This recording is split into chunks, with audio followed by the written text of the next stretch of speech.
मंदिर का आगे आए कि व्यास गति पे बैठना है तो पल्ला करके बैठना है।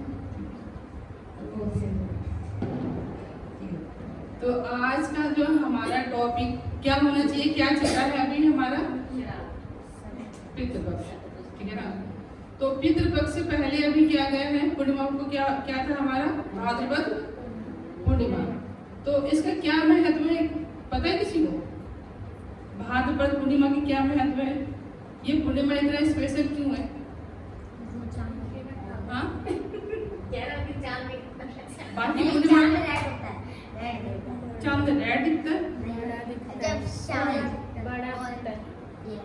और वेरी गुड, ठीक है ना। तो भाद्रपद पूर्णिमा का बहुत ज्यादा महत्व है क्योंकि इस दिन भागवतम महापुराण का प्राकट्य दिवस है, जन्मदिन आप कह सकते हो। अभी कुछ दिन पहले आप लोगों ने गणेश उत्सव मनाया ना, गणेश उत्सव, ठीक है ना। चतुर्थी एक दिन का होता है, उत्सव 10 दिन का होता है। तो आप लोगों ने जो गणेश उत्सव मनाया तो उसमें आप लोगों ने क्या किया? कितने लोगों ने गणेश जी को अपने घर में स्थापित किया था? कोई भी नहीं है, जो है वो अभी आए नहीं, ठीक है। तो बहुत सारे लोग अपने घर में गणेश जी को रखते हैं, पर गणेश जी का रखना क्या महत्व है ये पता है आप लोगों को? गणेश जी को अपने घर में क्यों स्थापित करते हैं? बहुत सारे लोग करते हैं। अभी विसर्जन में बहुत उत्साह से हुआ, गली गली में भंडारा बट रहा था, नाच गाने कीर्तन हो रहा था, लेकिन कोई उनसे ये तो पूछे कि आपने रखा क्यों है? इसके रखने के पीछे महत्व क्या है पता है?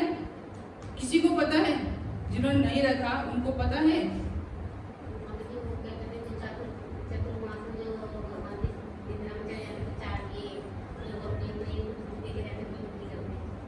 बस इतना ही आप लोगों को नहीं। हम कृष्णा के बीच में गणेश जी की बातें क्यों कर रहे हैं? गणेश जी का बहुत महत्व है इस विषय में, तो इसीलिए गणेश जी की चर्चा हो रही है कि गणेश जी बहुत महत्वपूर्ण किरदारी बातें ही रखते हैं, मतलब उनकी जो भूमिका है वो बहुत इंपॉर्टेंट है इस भाद्रपद पूर्णिमा के उपलक्ष्य में। तो अभी हमने 10 दिन को गणेश जी को स्थापित किया। हम थोड़ा सा इस पर चर्चा करेंगे, वर्णन करके लेके चलेंगे कि गणेश जी को हम अपने घर में 10 दिन के लिए क्यों विराजमान करते हैं।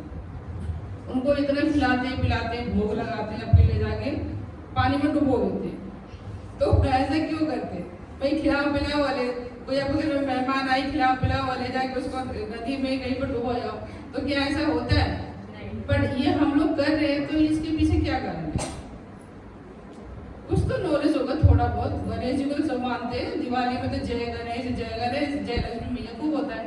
बचपन से हम सुनते आ रहे हैं, गणेश जी को करते आ रहे हैं।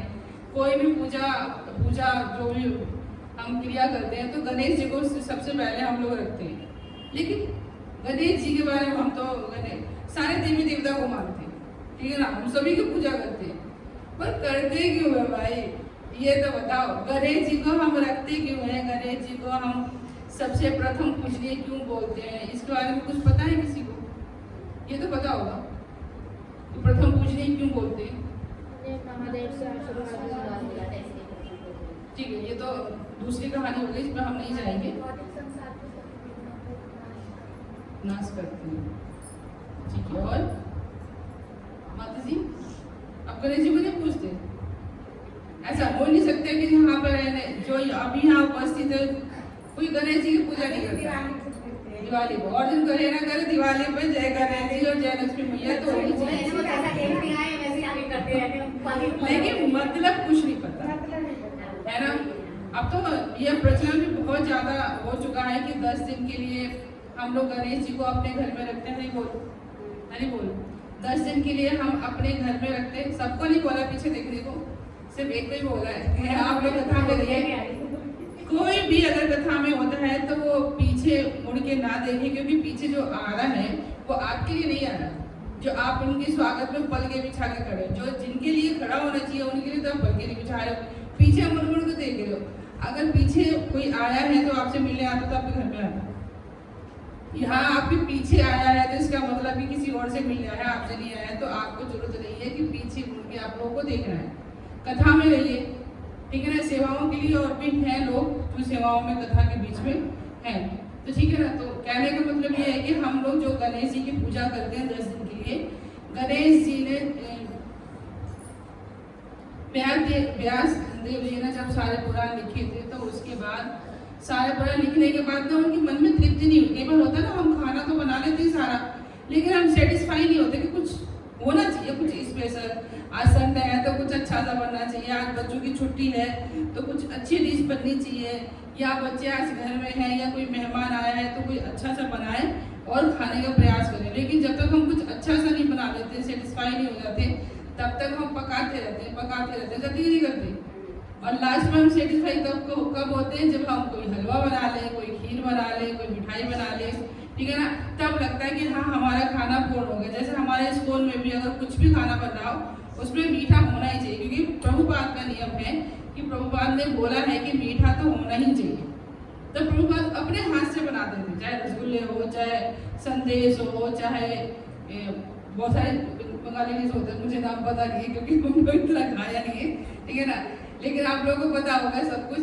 तो मीठा होना ही चाहिए, ठीक है ना। तो ऐसे ही जब वेद व्यास जी ने सारे वेद पुराण लिख दिए, उसके बाद वो सेटिस्फाई नहीं हो रहे, उनके मन में बेचैनी हो रही, कहीं कुछ गड़बड़ है, कुछ मिसिंग है, कुछ रह गया।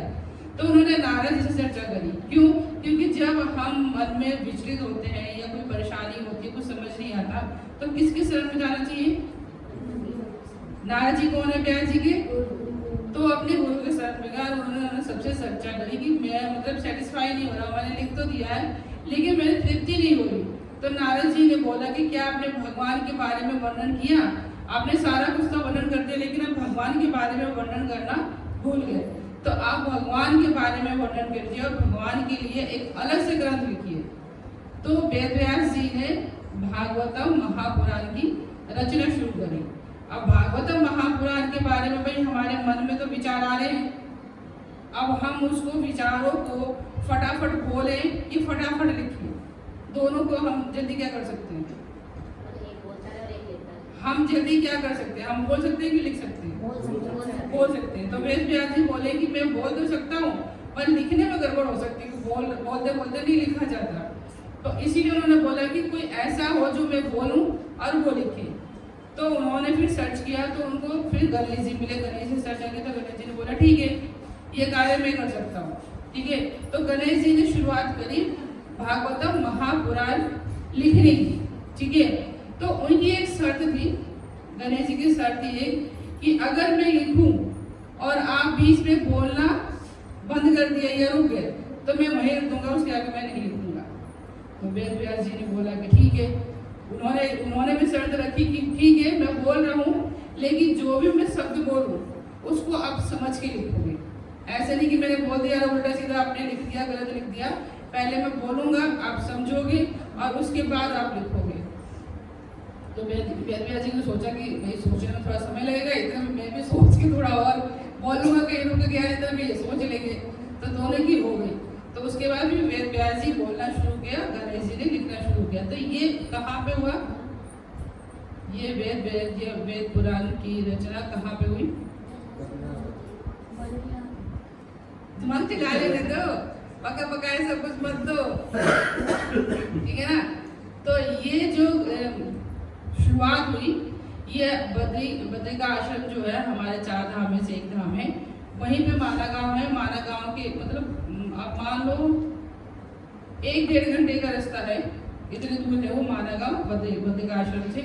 तो वहाँ पे गुफा है, वहाँ पे गणेश जी की गुफा भी है और वेद व्यास जी की आश्रम भी है। तो अपने आश्रम के पास से उन्होंने गुफा में बोलना शुरू किया और गणेश जी ने लिखना शुरू किया। तो आप अगर हम जाते हैं बद्री का आश्रम तो वहाँ पे ये सब हमें देखने को मिलता है। आज भी वो गुफा है और वो जो गुफा है वो पुरानी की तरह, अगर आप देखोगे तो वो पहाड़ ऐसी लगता है कि पेज पे पेज रखे हुए हैं, आप उसको खोल सकते हो ऐसे करके, बिल्कुल बहुत बारीक बारीक लिखा होता है। उसने भी क्या किया कि जब ये पुराण लिखा गया तो बहुत सारे दोस्त मतलब होता है ना अच्छी चीज़ों को कोई छीनने के लिए, आज भी समाज में कुछ अच्छा काम करो तो कुछ 4 लोग आ जाते हैं उसमें आपकी कमियाँ निकालने की या फिर छुड़ाने के लिए, तो वही प्रयास किया गया। तो ये बात की घटना है, लेकिन मैं बीच में कह देती हूँ कि वेद व्यास जी ने फिर उसको मतलब पहाड़ बना दिया, जितने सारे पुराण थे, जितने सारे पेज थे, उसको पहाड़ बना दे ताकि कोई उसको चुरा ना सके और ले ना सके। तो इस तरीके से वो गुफा बनी हुई है। तो उसके बाद जब गणेश जी ने लिखना शुरू किया तो वहाँ पे जो सरस्वती नदी है वो वहाँ से बहती थी। तो सरस्वती नदी बहुत चंचल है, बहुत मस्त है, मतलब चंचल है और काफी बहुत ज्यादा उनका वेग है। वेग ऐसा है कि आप वहाँ पे खड़े नहीं हो सकते, इतना शोर है वहाँ पे बहुत ज्यादा। तो गणेश जी ने उनसे प्रार्थना किया कि जब तक मैं लिख रहा हूँ कृपा करके आप थोड़ा सा अपनी गति को धीमे कर लीजिए, जिसकी वजह से मुझे आपके शोर से मतलब लिखने में बाधा उत्पन्न ना हो। लेकिन होते हैं ना कई लोग कि बोलो तो भी नहीं सुनते, मतलब करना वही है जो उनको मन भाए, तो वो नहीं मानी, वो अपने वेग को और उन्होंने तेज कर लिया। ये मुझे मना कैसे कर सकते हैं, मुझसे कैसे बोले, मैं अब तेज हो जाऊंगी और मैं मस्ती करूंगी। बोलते हैं ना बच्चों को मस्ती मत करो तो बच्चे और ज्यादा शुरू कर देते हैं। तो गणेश जी ने एक बार बोला, दो बार बोला, वो नहीं माने, तो गणेश जी को बहुत गुस्सा आया। तो गणेश जी ने फिर उनको श्राप दिया कि ठीक है, आप ज्यादा मतलब चंचल हो रही हैं तो आप यहीं से लुप्त हो जाइए, आगे आप मतलब आपकी गति नहीं है आगे, यहीं से तो हम कुछ दूर चलते हैं 5-10 मिनट, तो उसके बाद वो नदी मतलब रेत में ऐसे लुप्त हो जाती है कि पता ही नहीं चलता कि इतनी मस्त मतलब इतने वेग और इतना लहर होते हुए भी आगे जाके कैसे गायब हो गए, कहाँ गायब हो गए, आगे उनको कुछ अता पता नहीं है। सिर्फ अगर सरस्वती नदी को देख रहा है तो सिर्फ आपको माना गांव में ही मिलेगा, बद्रिकाश्रम में। उसके अलावा थोड़ा बहुत झलक आपको प्रयाग में दिखता है, जो हम बोलते हैं ना त्रिवेणी, वो भी हल्का सा झलक दिखता है नहीं वहाँ पे, ऐसा कुछ बहुत दिखता है और बीच में कहाँ लुप्त हो रही है, कहाँ निकल रही है, कुछ अता पता नहीं है। तो सरस्वती का जल बहुत महत्वपूर्ण है, वहाँ से चाहे तो लेकर आए। लेकिन फिर हम कथा पे आते हैं कि गणेश जी ने फिर उनको श्राप दिया, गणेश जी ने फिर भागवतम महापुराण लिखना शुरू किया। ठीक है, तो वहाँ जो शुरुआत हुई वेद व्यास जी ने लिखा, तो वेद व्यास जी को बहुत तृप्ति हुई, उनको लगा कि हाँ अब मुझे मतलब जो मेरी इच्छा थी वो पूर्ण हो गई और मुझे वो चीज़ मिल गई। तो वेद व्यास जी ने जब इस ग्रंथ की रचना करी तो सभी बहुत प्रसन्न हुए। क्यों? क्योंकि इसके अंदर मतलब ब्रह्मांड की सब कुछ है। अगर आप पुराण पढ़ो, श्रीमद् भागवतम पढ़ो, तो उसमें आपको सब कुछ मिलता है। ब्रह्मांड की वो सब चीजें हैं, भगवान की वो सारी लीलाएं हैं, सारा ज्ञान है। मतलब कहते हैं कि वेद और पुराण का जो सारा निचोड़ है ना, सार बोलते ना, मतलब सब कुछ। जैसे हम पूरी बुक है तो बुक का हम क्या नोट्स बनाते हैं ना, पूंजी आती है ना, तो जितने पुराण उपनिषद ग्रंथ वगैरह सबका निचोड़, सबकी पूंजी मतलब श्रीमद् भागवतम पढ़ लिया तो और कोई ग्रंथ पढ़ने की कोई आवश्यकता ही नहीं रह जाती। तो ये मतलब बहुत ही महत्वपूर्ण ग्रंथ है। और जो भाद्रपद पूर्णिमा गई है अभी, उस दिन इसका प्रकट हुआ था और कहा जाता है कि जो भी भागवतम महापुराण अगर सोने के सिंहासन पर रख के अगर किसी को दान करता है, वैष्णव को, ब्राह्मण को, गुरु को, तो मतलब उसकी साक्षात गति हो जाती है, उसको अलग से और कुछ करने की आवश्यकता नहीं है, इतने से ही उसको मोक्ष मिल जाता है। लेकिन करने की हिम्मत होनी चाहिए, ठीक है ना। और हम लोग बोलते हैं कि पंडित बता रहे हैं कि पितृ दोष लगा हुआ है, काल सर्व दोष लगा हुआ, और कितने दोष होते हैं, कितने दोष होते हैं पता होगा ना, पूछा होगा ना पंडितों से कितने दोष होते हैं, बताओ कितने दोष होते हैं, कितने दोष लोगों पे लगे हुए होते हैं। पितृ दोष हो गया, कौन सा, जैसे बचपन में हम उसे कहते हैं पितृ दोष में आ गया ना, वो सारा भी होता है, पितृ दोष में आ गया, काल दोष आ गया, शनि दोष आ गया, नौग्रह दोष आ गया, राहु केतु दोष आ गया, सारे दोष होते हैं ना। तो ये सारे दोष खत्म हो जाते हैं, ठीक है ना। अगर हम श्रीमद् भागवतम दान करते हैं तो अगर आपको पितृ दोष लगा है, आपको कोई से भी दोष है, तो भागवतम दान करते हैं तो आपके वो सारे दोष खत्म हो जाते हैं। हम लोगों ने भी जब हम शुरू में आए थे, जब हमें पता चला था, हम लोगों ने भी दान किया था शुरू में, ठीक है ना, पिता के नाम से, माता के नाम से, ससुर के नाम से और सास के नाम से, कोई भी आपका और है, कोई पितृ में गया है तो उसके नाम से आप लोग दान कर सकते हो। तो दान की बहुत महत्व है, होना चाहिए दान का। तो हमारे स्कूल में भी है कि अगर आप भागवतम जैसे कि 7,500 का है तो आप पूरा पैसा एक साथ नहीं दे सकते हो, तो आप किस्तों में भी ले सकते हो, महीने भी आप दे सकते हो। जैसे आपने बोल दिया कि हाँ हम दान कर रहे हैं तो कुछ पैसे आपने दे दिया, कुछ महीने महीने। तो इस टाइप से भी भागवतम दान करना चाहिए, इसका बहुत महत्व है। हमने फर्क भी देखा जब हम लोगों ने किया, तो हमने फर्क भी देखा कि इससे बहुत ज़्यादा फर्क पड़ता है। तो इसीलिए भागवतम महापुराण दान करने का बहुत महत्व है। बोलते हैं ना ग्रंथों को दान करना चाहिए, तो सारे दानों में, सारे मतलब पुण्य में ये सबसे ज़्यादा महत्वपूर्ण होता है कि आप भागवतम दान करो या दान दो या दान कराओ, ठीक है। तो भाद्रपद पूर्णिमा का ये बहुत महत्वपूर्ण विषय है और इसको हमें करना चाहिए, ठीक है ना। जब तक पता नहीं होता तब तक पता नहीं होता, जब पता चल जाए तो उसके बाद हमें प्रयास करना चाहिए पितरों के लिए, माताओं के लिए, कुछ ना कुछ तो रह ही जाता है हम लोग का। तो ये सारे दोष अगर हम पूरी जिंदगी कराते रहें, गया में चले जाएं, सारे जगहों पे करा ले, उसके बाद भी पितृदोष खत्म नहीं होता है। अगर हम भागवतम दान कर देते हैं तो पितृदोष खत्म हो जाता है और साक्षात मोक्ष की तरफ भी हम लोग आगे बढ़ते हैं, ठीक है। तो भाद्रपद पूर्णिमा का ये हो गया। अब गणेश जी पे आते हैं। गणेश जी को हमने 10 दिन जो रख के हमने खूब 56 भोग खिलाए, छक्के खिलाए, उनको मोदक बनाए, तरह तरह के पकवान बनाए, खिलाए। और क्यों खिलाते हैं? क्यों खिलाते? क्या जरूरत है हम गणेश जी को रखना?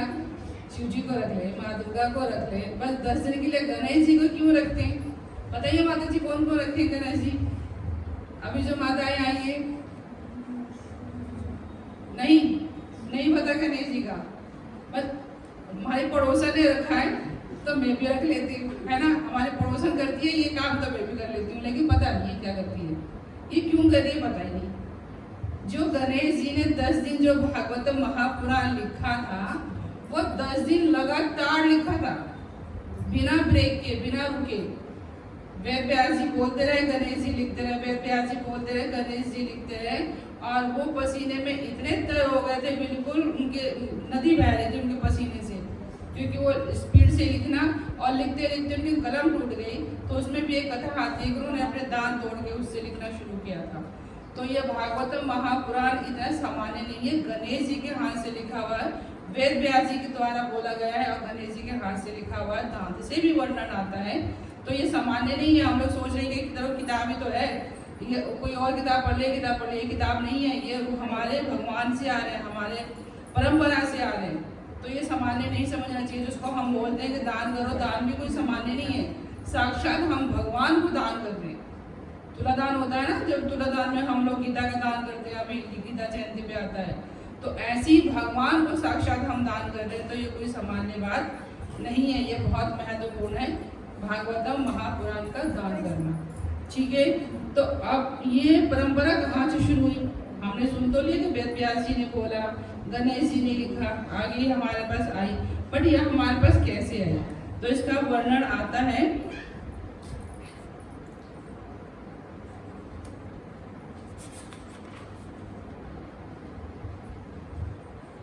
बीच में ले लूंगी इसका वर्णन, ठीक है। तो ये भागवतम महापुराण कोई सामान्य नहीं है। गणेश जी का समझ में आ गया। हम 10 दिन गणेश को बैठा के खूब खिलाते हैं, क्यों खिलाते हैं? क्योंकि वो 10 दिन भूखे रह गए बिना कुछ खाए पे, जैसे हम 56 भोग लगाते हैं ना कृष्णा के 7 दिन तक भूखे प्यासे रह गए। तो ऐसे ही गणेश जी 10 दिन तक वो लिखते रह गए। तो काम में इतना मगन हो जाना चाहिए कि पीछे कौन आ रहा है हमें पता ही नहीं चलना चाहिए। जैसी हटाई झट से पीछे मुड़ के देखते हैं, जैसे कि भगवान ही प्रकट हो रहे हैं। ऐसे लगता है भगवान के इंतजार में बैठे कि कोई आया और बस हमसे ही मिलने आया, बीच में से कूद के हमारे पास ही आ जाएगा। इस तरीके से इंतजार में बैठे रहते कि कोई आए और हमें डिस्टर्ब करे। होता है ना कि कोई मतलब बोर हो रहे कथा में भी बोर होने की चीज होती है कि कोई आए डिस्टर्ब करे, और कोई पीछे आए तो झट हम देखे आवाज आ रही है। कीर्तन में इतना मजा नहीं आता, कीर्तन में पीछे कोई आ रहा है तो हम पीछे झट मोड़ के देखते हैं, जैसे कि हमसे मिलने के लिए आ रहा है ना, या मिठाई का डब्बा ला रहा है या केक लेकर आ रहा है। तो इसलिए इस बहाने से हम लोग देखते हैं। ऐसा नहीं है, कथा में अपना आनंद है, क्योंकि इस कथा को लिखने के लिए हमारे जितने भी देवी देवता हैं उन्होंने बहुत मेहनत की है। 10 दिन तक बिना कुछ खाए पिए आपको बोल दिया जाए कि एक दिन बैठ के आप जप करिए, 24 घंटे आप श्लोक से होगा? नहीं होगा, क्योंकि हमारे बस का नहीं है ना। और गणेश जी ने हमारे लिए ग्रंथ लिखने के लिए 10 दिन बिना कुछ खाए पिए वो लगातार लिखते रहे, पसीना आता रहा, वो परेशान भी हो रहे हैं, लेकिन ना वो उठे, ना वेद व्यास जी उठे और ना गणेश जी उठे जब तक कि हमारी पुराण कंप्लीट नहीं हो गई। तो भगवान के अंदर इतना रस होना चाहिए।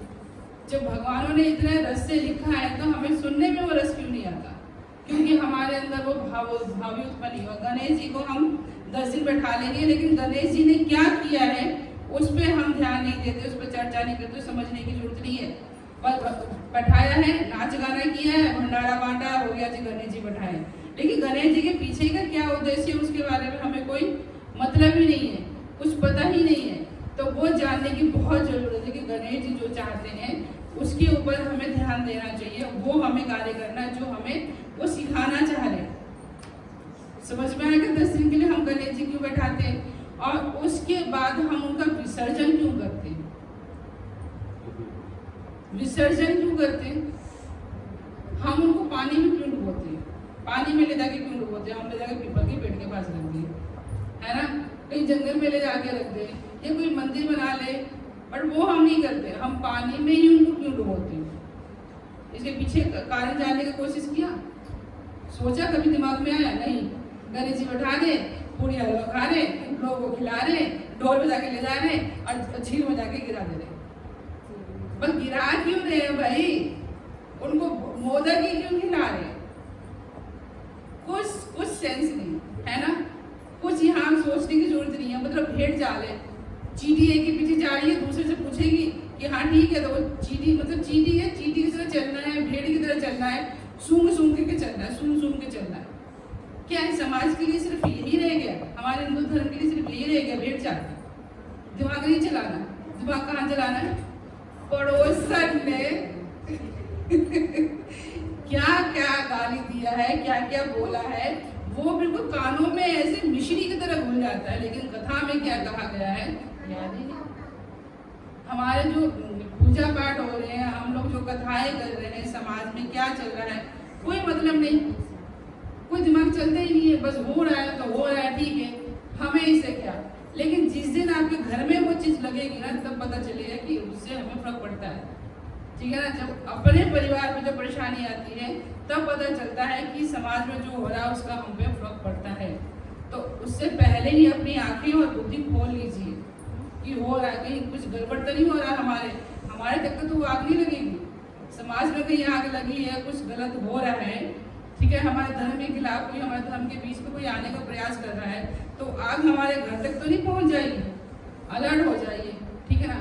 एक से नहीं होगा, हिंदुओं को जागना पड़ेगा और मिल के आवाज उठानी पड़ेगी अपने धर्म के लिए, और दिमाग को खोल के रखना पड़ेगा कि जो कुछ भी हो रहा है उसको जानने की बहुत जरूरत है।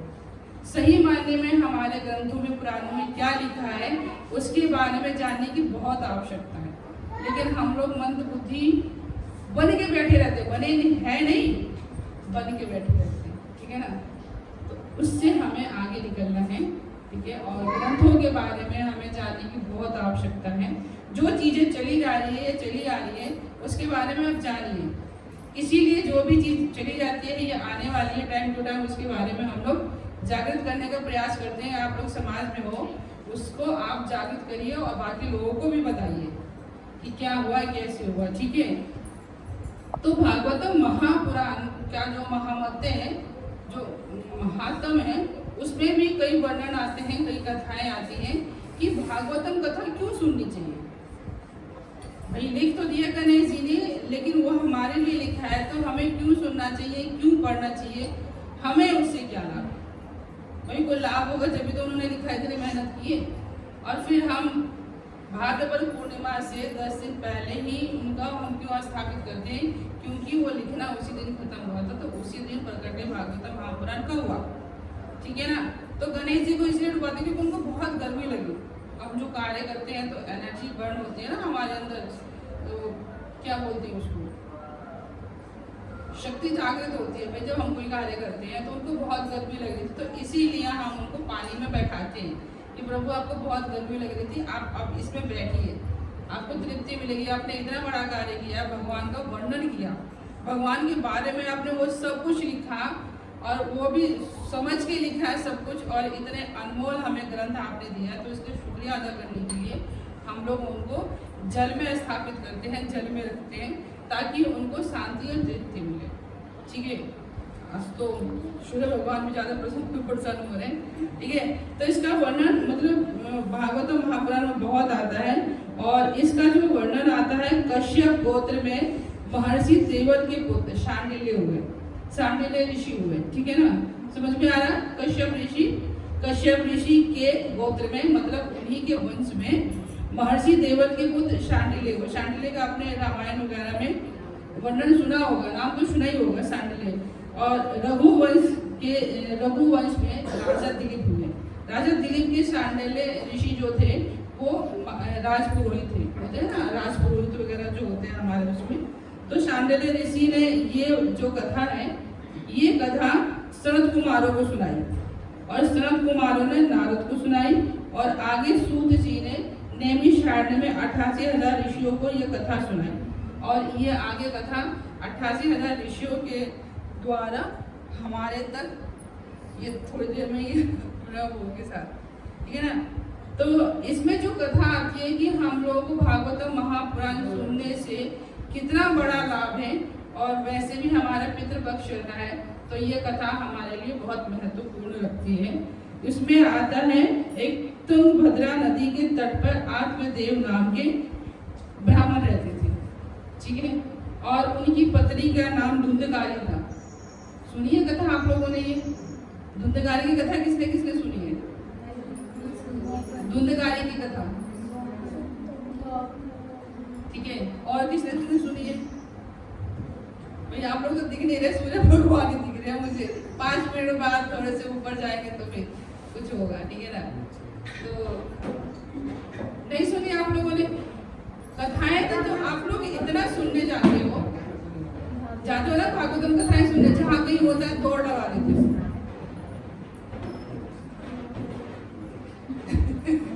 ठीक है ना, कहीं पे कथा होती है तो आप लोग सीधा दौड़ लगा लेते हो कि कथा मतलब कथा सुननी है। अब वो कथा क्या कर रहे हैं क्या नहीं कर रहे उसमें आप लोग को कोई रस नहीं आता। ठीक है ना, तो ये जितने भी कथा होती है धुंधकारी की कथा चलती है। ठीक है ना, तो आप लोगों ने सुना भी होगा, लेकिन वही है ना कि कथा सुनने में रस कहाँ आता है। प्रसादम कब स्टार्ट होने वाला है? प्रसादम कब शुरू होने वाला है, उस पर ध्यान रहता है। ज्यादा देख के लाइन तो नहीं ज्यादा बड़ी लग गई है, होता कि नहीं होता? ये कथाएं सुनने में अगर आपको रस आ जाएगा तो प्रसादम का आनंद तो अपने आप आ जाएगा। ठीक है ना, तो उसमें कथा आती है कि तुंगभद्रा नदी के तट पे एक ब्राह्मण रहते थे, उनकी पत्नी का नाम धुंधकारी था। ठीक है ना, तो ठीक है, दोनों मियाँ बीवी अपना गृह जीवन बिता रहे थे, अच्छे से सुख शांति से थे, सारे घर में सुख सुविधाएं थी, सब कुछ था, गाय वगैरह घर में सब कुछ था। लेकिन उसके बाद भी ना, सब कुछ होने के बाद भी गृह जीवन में सबसे महत्वपूर्ण चीज क्या है? हाँ, पुत्री नहीं, संतान, पुत्र हो या पुत्री हो, इसमें भेद आप नहीं कर सकते। ठीक है ना, पुत्री भी कम नहीं है, पुत्री भी पुत्र का काम कर सकती है। ठीक है, तो जरूरी नहीं है कि पुत्र ही हो। ठीक है, तो ये दिमाग से बिल्कुल निकाल दीजिए कि पुत्र ही होगा तो ही घर का वंश आगे बढ़ेगा, पुत्री भी बढ़ा सकती है। ठीक है ना, शास्त्रों में आपने देखा भी होगा कि पुत्री तर्पण भी कर सकती है पिता का। ठीक है ना, और सबसे ज्यादा तर्पण का वर्णन कहाँ आता है? रामायण में आता है, सीता जी का आता है। उन्होंने अपने ससुर का तर्पण किया, तब पुत्र और पुत्री में ध्यान रखिए। ठीक है ना, तो इसीलिए उनका कोई संतान नहीं था, और गृह जीवन में संतान का बहुत ज्यादा महत्व है। तो वो इस चीज से बहुत दुखी थे। तो एक दिन होता है ना, जब बहुत ज्यादा डिप्रेशन में दुखी हो जाते तो लोग क्या करते हैं, क्या करने का प्रयास करते हैं? आत्महत्या। तो उस टाइम में तो कोई ऑप्शन नहीं था। ठीक है ना, तो नदी तालाब भी हुआ करते थे। ठीक है ना, हमारे जैसे नहीं था कि आजकल बहुत सारे ऑप्शन है। ठीक है, तो वो ऑप्शन नहीं था कि उस टाइम के लोग बहुत सीधे सरल हुआ करते थे। हाँ, कलयुग के लोग उस टाइम पे ऐसे नहीं थे। तो उनको बहुत आत्मग्लानि और बहुत दुखी होने लगा। एक दिन नदी के तट पे गए, तुंगभद्रा नदी के तट पे, अब वहाँ आचमन वगैरह करके, और जैसे ही वो आत्महत्या करने वाले थे तो वहाँ पे नदी के तट पे होते हैं ऋषि मुनि, तो एक सीधे ऋषि मिल गया, तो उन्होंने उनको रोका कि आप क्या कर रहे हैं महात्मा, यह आपको शोभा नहीं देता, आपको मनुष्य जीवन मिला है तो इसका लाभ उठाना चाहिए। और इतनी छोटी सी बात के लिए कि मतलब पुत्र प्राप्ति नहीं हुआ है या संतान नहीं हुआ तो उसकी वजह से आप आत्महत्या कर लेंगे, बाकी और भी तो काम है। तो बोलेंगे नहीं मैं बहुत दुखी हूँ और लोग मुझे ताने देते हैं, लोग मुझे देख के रास्ता बदल लेते हैं, बोलते हैं कि ये तो भांजे है, इनका पुत्र नहीं है। और यहाँ तक कि मेरे घर में जो गाय है वो भी नहीं संतान है, उसका भी कोई बच्चा नहीं हो रहा। तो मैं इससे बहुत दुखी हूँ कि लोग मुझे बोलते हैं कि मनहूस से इस टाइप से मैं ताने मतलब सुन के थक गया हूँ। तो ऋषि बोलते हैं कि भाई तुम जो आप बोल रहे हो संतान के लिए, तो संतान तो आपके 7 जन्म तक नहीं है, तो 7 आप मर के भी क्या करोगे अगले जन्म में, फिर आप ऐसे दुखी रहोगे।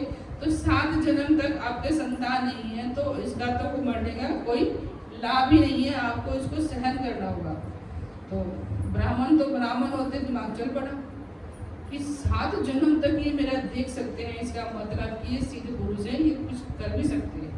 तो उन्होंने उनके चरणों में अपना सर रखा और उनको प्रणाम किया और उनसे बहुत प्रार्थना की कि आप 7 जन्म देख सकते हो तो मुझे पुत्र प्राप्ति भी आप करा सकते हो, कृपा करके मुझ पर कृपा करो, आशीर्वाद दो, नहीं तो मैं आपके चरणों में आपके सामने अपना प्राण त्याग दूंगा और इसका दोष आपको लगेगा। तो ऋषि सोचे कि भैया मैं तो इसको बचाने चला, ये तो मुझे फंसाने में लगा हुआ है, ठीक है ना। तो मरेगा तो भी मुझे दोष लगेगा और नहीं करूँगा तो भी मुझे दोष लगेगा। तो ऋषि महात्मा ने बोला कि चलो ठीक है मैं कर तो रहा हूँ, लेकिन जो आपके भाग्य में होगा वही आपको झेलना पड़ेगा, क्योंकि जो भाग्य में नहीं और फिर भी हम लोग जबरदस्ती प्रयास करते हैं तो उसका परिणाम दुष्परिणाम भी हो सकता है। तो उन्होंने बहुत विनती की, बहुत प्रार्थना किया, उनको बहुत मतलब प्रेशराइज किया। तो ऋषि ने ठीक है बोला कि ठीक है एक मैं आपको फल देता हूँ, ये सीधे फल है, इसको ले जाओ अपनी पत्नी को खिलाओ तो हो जाएगा आपको पुत्र प्राप्ति। तो बोलते हैं चलो ठीक है, हुआ कुछ तो हुआ। तो घर पे आते भागे भागे, कौन आते हैं, कौन आते हैं, फल लेके कौन आते हैं घर पे,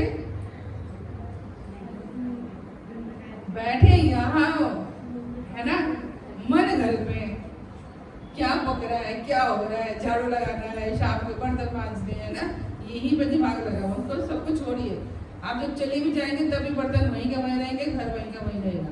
तो कथा में मन लगाइए और अपनी गति को उत्तम बनाइए, उसमें प्रयास करिए, कथाओं में रहिए, इधर उधर मत जाइए, ठीक है ना।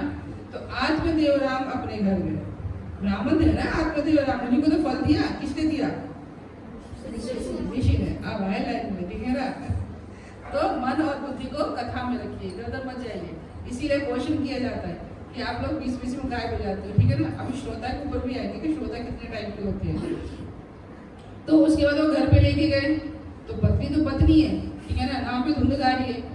उसने सोचा कौन 9 महीने पेट में बच्चा पालेगा, फिर परेशान होगा। उसने देखा हुआ था इतने समय निकल गए, लोग परेशान होते हैं कि कौन इस बच्चे में पड़ेगा, बच्चा भी पैदा करो, पालो उसको, फिर बड़ा करो, ये करो, छुट्टी करो। तो उसकी एक छोटी बहन थी, वो थी प्रेग्नेंट, ठीक है ना, उसका होने वाला। तो उसने सोचा कि मैं उसकी बहन है, होता है ना जब कुछ ऐसी बातें होती है तो माताएं फटाफट शेयर करती है, क्योंकि उनको आशीर्वाद मिला हुआ है ना कि पेट में बच रहा नहीं, श्राप तो बोल नहीं सकते, वो आशीर्वाद ही है। कई बार फलीभूत होता रहता है, ठीक है ना, कि पेट में खाना बचे तो बचे, बाद ना बचे, ठीक है ना। तो अब उसके पेट में लगा कि मैं क्या करूँ, ये लेकर तो आए, मुझे करना भी नहीं है। तो अपनी बहन से सलाह लिया गया, माता ही बहनों से सलाह लेती है, ठीक है ना, बहन से, माँ से, और किसी में विश्वास नहीं होता। तो उसने उससे शेयर किया, तो बोली कि चल ठीक है ना, मेरा होने वाला है, तो झूठ मूठ का नाटक करते रही हो कि तेरा भी होने वाला, जैसे जैसे मेरा पेट बढ़ेगा वैसे वैसे तो कपड़ा बांधती रही हो, तेरा भी होने वाला, जैसे मेरी एक्टिंग होगी तो फिर ऐसी एक्टिंग करती रही हो, और फिर लास्ट में मैं अपना बच्चा तेरे को दे दूंगी, अब मैं बोलूँगी कि मेरा मर गया। तो ऐसे तू कर सकती है। तो बोली हाँ ये आइडिया बड़ा अच्छा है, बिना मेहनत किया बच्चा हो जाएगा। क्योंकि जो छोटी बहन थी उसकी गरीब थी, ये थोड़ा धनी थी। तो पैसे के लालच में जैसे आजकल हो रहा है ना सेरेनिटी मदर का, कि भाई हमारा बच्चा कोई और पाल ले और फिर बाद में हम उसको ले लेते हैं और तू कहाँ हम कहाँ। तो इसी टाइप से सेरेनिटी मदर बनने का प्रयास कर रही थी। तो जो ब्राह्मण देव जो फल लेकर आए थे सिद्ध फल, उन्होंने गाय को खिला दिया, ठीक है, कि गाय को खिला देती हूँ, क्या पता चलेगा, पंडित जी को क्या पता चलेगा कि क्या हुआ क्या नहीं हुआ। तो धीरे धीरे गाय भी प्रेग्नेंट होने लगी। और यहाँ ये ड्रामा भी खूब चल रहा था दोनों बहनों का।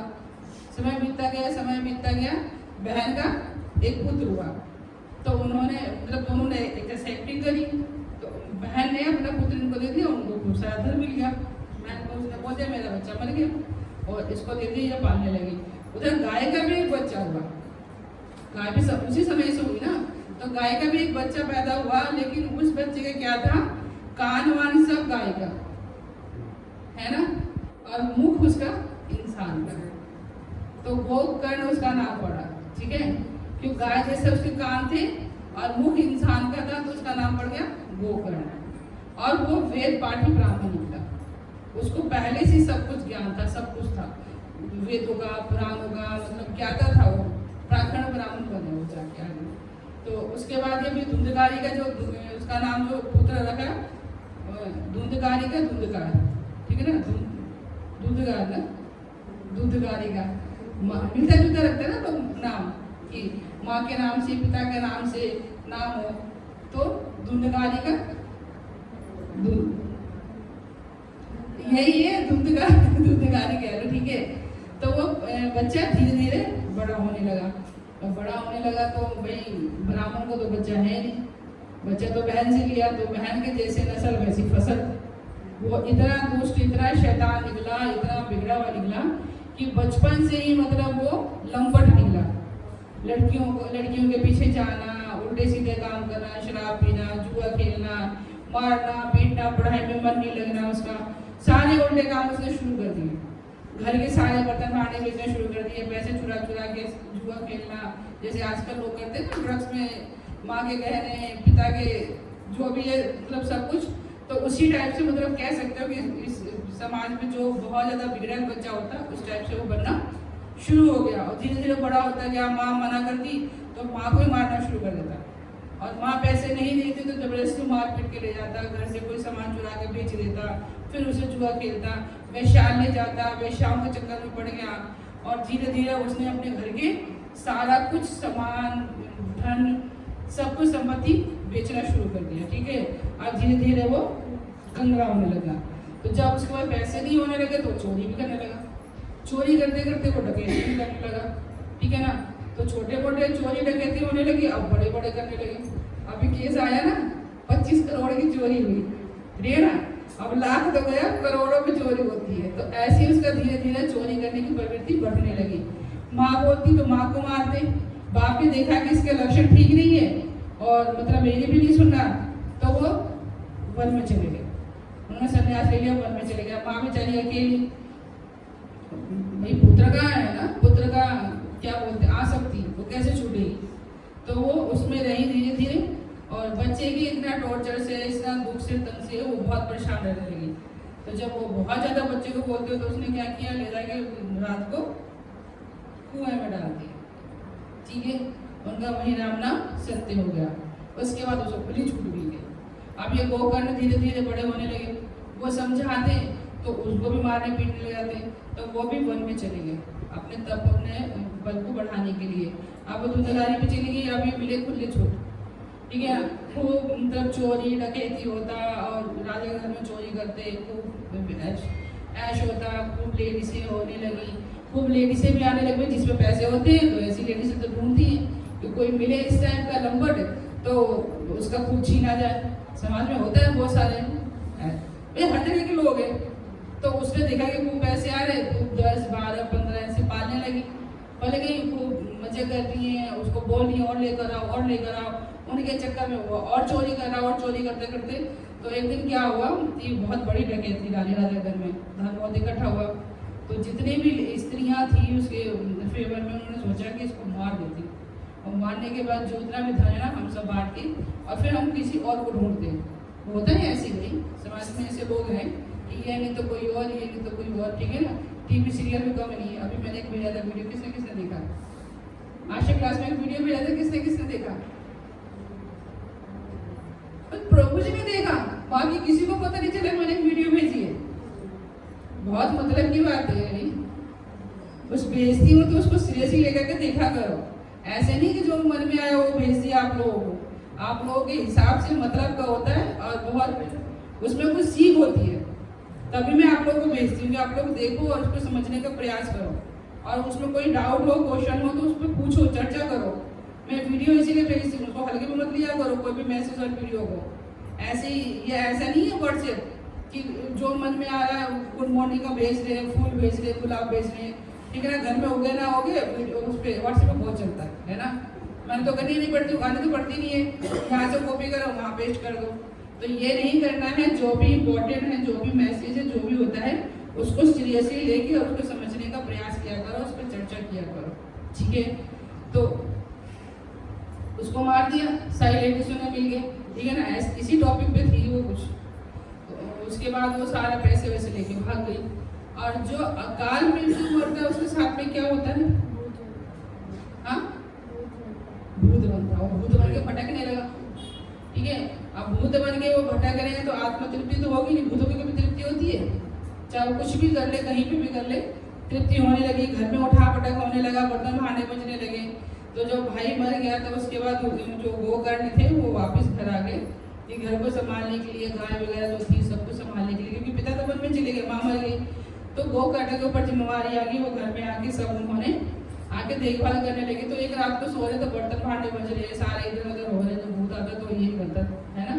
तो वो बहुत परेशान हुए रात को। फिर उन्होंने चर्चा के लिए अपने गुरु से, उन्होंने बोला कि मतलब इसके लिए गया में जाके तृप्ति कराओ, क्योंकि मतलब ये अकाल मृत्यु मरा है तो मतलब इसकी आत्मा अतृप्त हो रही है, इसको तृप्ति करो, गया में जाकर इसका पिंडदान करके आओ। तो वो गोकर्ण गए दूधगारी के लिए गया में पिंडदान करने। पिंडदान गया में भी कराया, जहाँ जहाँ बोला वहाँ सब करके आए। उसके बाद भी उसकी मुक्ति नहीं हुई, उसके बाद भी वो परेशान रहा। गोकर्ण को रोज देता और प्रार्थना करता कि मेरी मुक्ति के लिए कुछ ना कुछ उपाय करो, मेरे से इससे तृप्ति नहीं हो रही। जो अभी आप मुझे तर्पण कर रहे हो, श्राद्ध कर रहे हो, उससे मेरी तृप्ति नहीं है। ये तो पुण्य आत्माओं के लिए, मैं तो बहुत दुष्ट, बहुत अत्याचारी पापी हूँ, तो मेरे लिए इससे मुक्ति नहीं होगी। तो हमें कैसे पता चलेगा जो हमारे पितृ बहुत पुण्य आत्मा थे, क्या उनको मोक्ष मिल सकता है? हम जो श्राद्ध कर रहे हैं, जो हम दान कर रहे हैं, तर्पण कर रहे हैं, मिल सकता है? उससे श्राद्ध से मिल सकता है? हमें कैसे पता कि जो हमारे पितृ थे वो बहुत पवित्र आत्माएं थी या कुछ था उनके अंदर? हम लोग नहीं नाप सकते और नहीं हम लोग जान सकते। तो वो बहुत ज़्यादा दुष्ट अत्याचारी था, उसको गया में भी श्राद्ध करने से तृप्ति नहीं हुई। तो उसके बाद फिर उन्होंने अपने गुरु से प्रार्थना की। तो उसके बाद उन्होंने बोला कि इसके लिए भागवतम कथा करो। जो हम भागवतम कथा जो यहाँ सुन रहे हैं ना, ये कोई सामान्य कथा नहीं है। मैं आपको पहले भी बोल चुकी हूँ, जैसे ही आपका घर से पैर निकलता है, जैसे आपका एक पैर दरवाजे से बाहर निकला, वैसे ही आपके पितर आपके पीछे पीछे हो रहे थे। क्यों? क्योंकि कथा सुनने जा रहा है। तो मैं भी इसके साथ जाके और मैं अपनी मुक्ति का प्रयास करूँ। तो कथा कोई सामान्य कथा नहीं होती कि कोई बोल रहा है, आप लोगों ने सुन लिया, पीछे आ रहा है, देख लिया और काम खत्म। जी सुने, काम में गया नहीं गया। जब तक काम में वो रस नहीं जाएगा, जब तक वो आप पे असर नहीं करेगा। इस कथा के माध्यम से आप लोग समझ सकते हैं। तो धुंधकारी ने भागवतम कथा का आयोजन किया 7 दिन का, ठीक है। तो कथा का आयोजन हुआ और उसके बाद उन्होंने एक बांस लगाया, जैसे बांस की डंडी होती है ना, तो उसमें 7 गांठ थी। 7 गांठ की एक बांस खड़ा किया और उसको वहाँ पे जहाँ पे कथा होती है बिल्कुल सामने लगा दिया। और वो करने, क्योंकि वो तो प्रखंड ब्राह्मण थे, ज्ञानी थे, उनको सब कुछ ज्ञान हो गया था, तो उन्होंने कथा करना शुरू किया। तो जैसे पहले दिन की कथा हुई तो वैसी बांस की जो ऊपर की गांठ थी वो चटक गई, ठीक है। दूसरे दिन की कथा हुई तो दूसरी गांठ चटक गई। तीसरे, चौथे, 7वें दिन में पूरा बांस वो फट गया। और फटने के बाद वहाँ से मतलब कुछ ऐसे दिव्य आत्मा निकली और उसके लिए स्पेशल भगवान के दूत आए और विमान आया, विमान, रथ बोलते हैं, कुछ भी बोल लो, वो आया। 4 लोग उसमें बैठे थे और उसको सबके सामने, जब कथा हो रही है कथा के पंडाल में, सबके सामने उसको उस विमान पर बैठाए और भगवान के धाम लेके चले। तो फिर सबने पूछा कि गोकर्ण से पूछा कि ये क्या हुआ, ये क्या था? तो गोकर्ण ने बोला कि ये मेरा भाई था जो बहुत ज़्यादा दुष्ट था, इसके लिए हमने कथा करी और ये बांस में ही ये बैठा हुआ था, बांस में ही उसको स्थान दिया था। और जैसे जैसे कथा होती गई वैसे वैसे मुक्ति का उसका गांठ खुलता चला गया। और जब कथा हुई तो पूरा उसका गांठ खुल गया, उसकी मुक्ति हो गई। और साक्षात भगवान के दूत, विष्णु दूत आए उसको विमान पे लेके जाने के लिए, और वो विमान पे चला गया। तो सबने बोला कि कथा सिर्फ उसी ने थोड़ी ना सुनी, इस आदमी को जो कथा हुई हम भी तो बैठे हैं, हमारे लिए तो कोई विमान नहीं आया, हमारे लिए तो कोई विष्णुदूत नहीं आया, सिर्फ इसके लिए क्यों आया? और ये तो आत्मा था, हम तो जीते जागते हैं, ये आत्मा के लिए, ये आत्मा के लिए विमान आया, हमारे लिए नहीं आया। तो गोकर्ण ने यही बोला कि जो कथा जिस भाव से सुनता है उसकी मुक्ति उसी भाव से होती है। उसने अपनी मुक्ति के लिए बिल्कुल ध्यान पूर्वक बैठ के कथा सुना, इसीलिए हर दिन उसकी गांठ खुलती चली गई और 7वें दिन उसका मुक्त हो गया। और आप लोगों ने कथा क्या सुना? प्रसादम कब बन रहा है, खुशबू बहुत अच्छी आ रही है, पंडाल में कौन आया कौन नहीं आया, कल कौन आया था आज कौन नहीं आया, आज जो आया है वो कल आया कि नहीं आया, हमारा ध्यान इसी में रहता है। किसने कौन सी साड़ी पहनी है, मेरी साड़ी से उसकी साड़ी सफेद कैसे, मेरी साड़ी से उसकी साड़ी पहनी कैसे, वो ऐसी वाली साड़ी पहन के, कल मैं इससे अच्छी वाली साड़ी पहन के आऊंगी, उसकी इतना अच्छा गहना, मैं भी कल ऐसी गहने पहन के आऊंगी। माताओं का ध्यान ऐसे होता है, प्रभु जी का भी ध्यान ऐसे होता है, ठीक है। तो जो जिस भाव से कथा सुनता है उसकी मुक्ति उस भाव से ही होती है। तो धुंधकारी ने अपने मुक्ति के लिए ध्यान पूर्वक कथा सुना। बाकी जो श्रोता होते हैं वो कथा कैसे सुनते हैं? श्रोता के कितने कितने प्रकार होते हैं? श्रोता के कितने प्रकार होते हैं भाई, बताओ भाई, कितने टाइप के श्रोता होते हैं? श्रोता 3 टाइप के होते हैं। कौन कौन से? भागवत में बताया गया है कि श्रोता 3 टाइप के होते हैं। पहला तो एक श्रोता होते हैं जो सुनते हैं, ध्यान पूर्वक सुनते हैं, जो दिव्य आत्मा होती है। जैसे होता है ना कि मछली, अगर मछली को पानी से निकाल दिया जाए तो तड़प तड़प के मर जाती है, ठीक है ना, वो किसी हवा से किसी और चीज से काम नहीं चलाती। ऐसी जो भक्त होते हैं, वो जो कथा के भूखे होते हैं, भगवान के लीलाओं के कथाओं का जो श्रवण करने के लिए मतलब आदि होते हैं, उनके बिना उनकी तृप्ति नहीं होती, वो मछली की तरह होते हैं कि कथा सुनेंगे तो सही माध्यम से ही कथा सुनेंगे, वरना और कुछ नहीं सुनेंगे। चलो कथा नहीं तो क्या हो गया, भजन सुन लेते हैं, लगा भी वही भजन लगा है ना, राधा ढूंढ रही है किसी ने मेरा, ठीक है, लगा भजन जो मन को अच्छा लगे। दूसरा और क्या है? और कौन से गाने हैं? 2-4 सुनाओ मुझे, बताओ माता जी, जो चरण में है वो बताओ। और कौन सी और क्या है? आप लोगों को बहुत पता है, आप लोग करते हो, मुझे इतना ध्यान नहीं आ रहा क्योंकि मैं सुनती नहीं हूँ इसीलिए, ठीक है ना। इसमें बहुत रस आता है, मन को जो भाए, मुझको जो अच्छा लगे सिर्फ वही सुनाओ। भगवान को भजन का मतलब क्या होता है? जो भगवान को भजा जाए वो भजन होता है। तो हम भजन करते हैं। कीर्तन मतलब जो भगवान की कीर्ति का वर्णन करे उसको कीर्तन बोला जाता है। लेकिन हम लोग क्या करते हैं? राधा ढूंढ रही, किसी ने मेरा शाम देखा और माता जी सुनाओ होती तो मुझे याद नहीं आ रहा, अभी एक ही गाय तो मुझे एक ही दिमाग में आ रहा है, ठीक है ना। हाँ वृंदावन जाऊंगी और कचौड़ी खा के आऊंगी, है ना। राधा और कृष्ण कहाँ है? कोई बात नहीं, भीड़ हो जाए, चल कचौड़ी खा लेते हैं, क्या हो गया, बाद में टीवी पे देख लेंगे। तो वृंदावन का यही गाना चल रहा है, ये गाना वगैरह हमें जो अच्छा लग रहा है वो नहीं करना, जो भगवान को अच्छा लगे वो बोलते हैं भजन, उसको बोलते हैं कीर्तन। लेकिन आजकल में सिर्फ अपने कानों की तृप्ति चाहिए होते हैं। कोई फिल्मी गाना है, हमने उसको क्या बोलते हैं, प्रेमी प्रेमिका को हटा के राधा कृष्ण को डाल दिया और उस गाने पे हम खूब नाच रहे। हम तो गाना भजन गा रहे, किसका? राधा कृष्ण का। और धुन कौन सा बज रहा है? फिल्मी, जो माधुरी दीक्षित और आमिर खान नाच रहे हैं। सीन तो हमारा वो चल रहा है, माधुरी दीक्षित और आमिर खान वाला, और गाना कौन सा गा रहे हैं? राधा कृष्ण का। तो क्या हम चीटिंग नहीं कर रहे भगवान से? हम मिलावट नहीं कर रहे?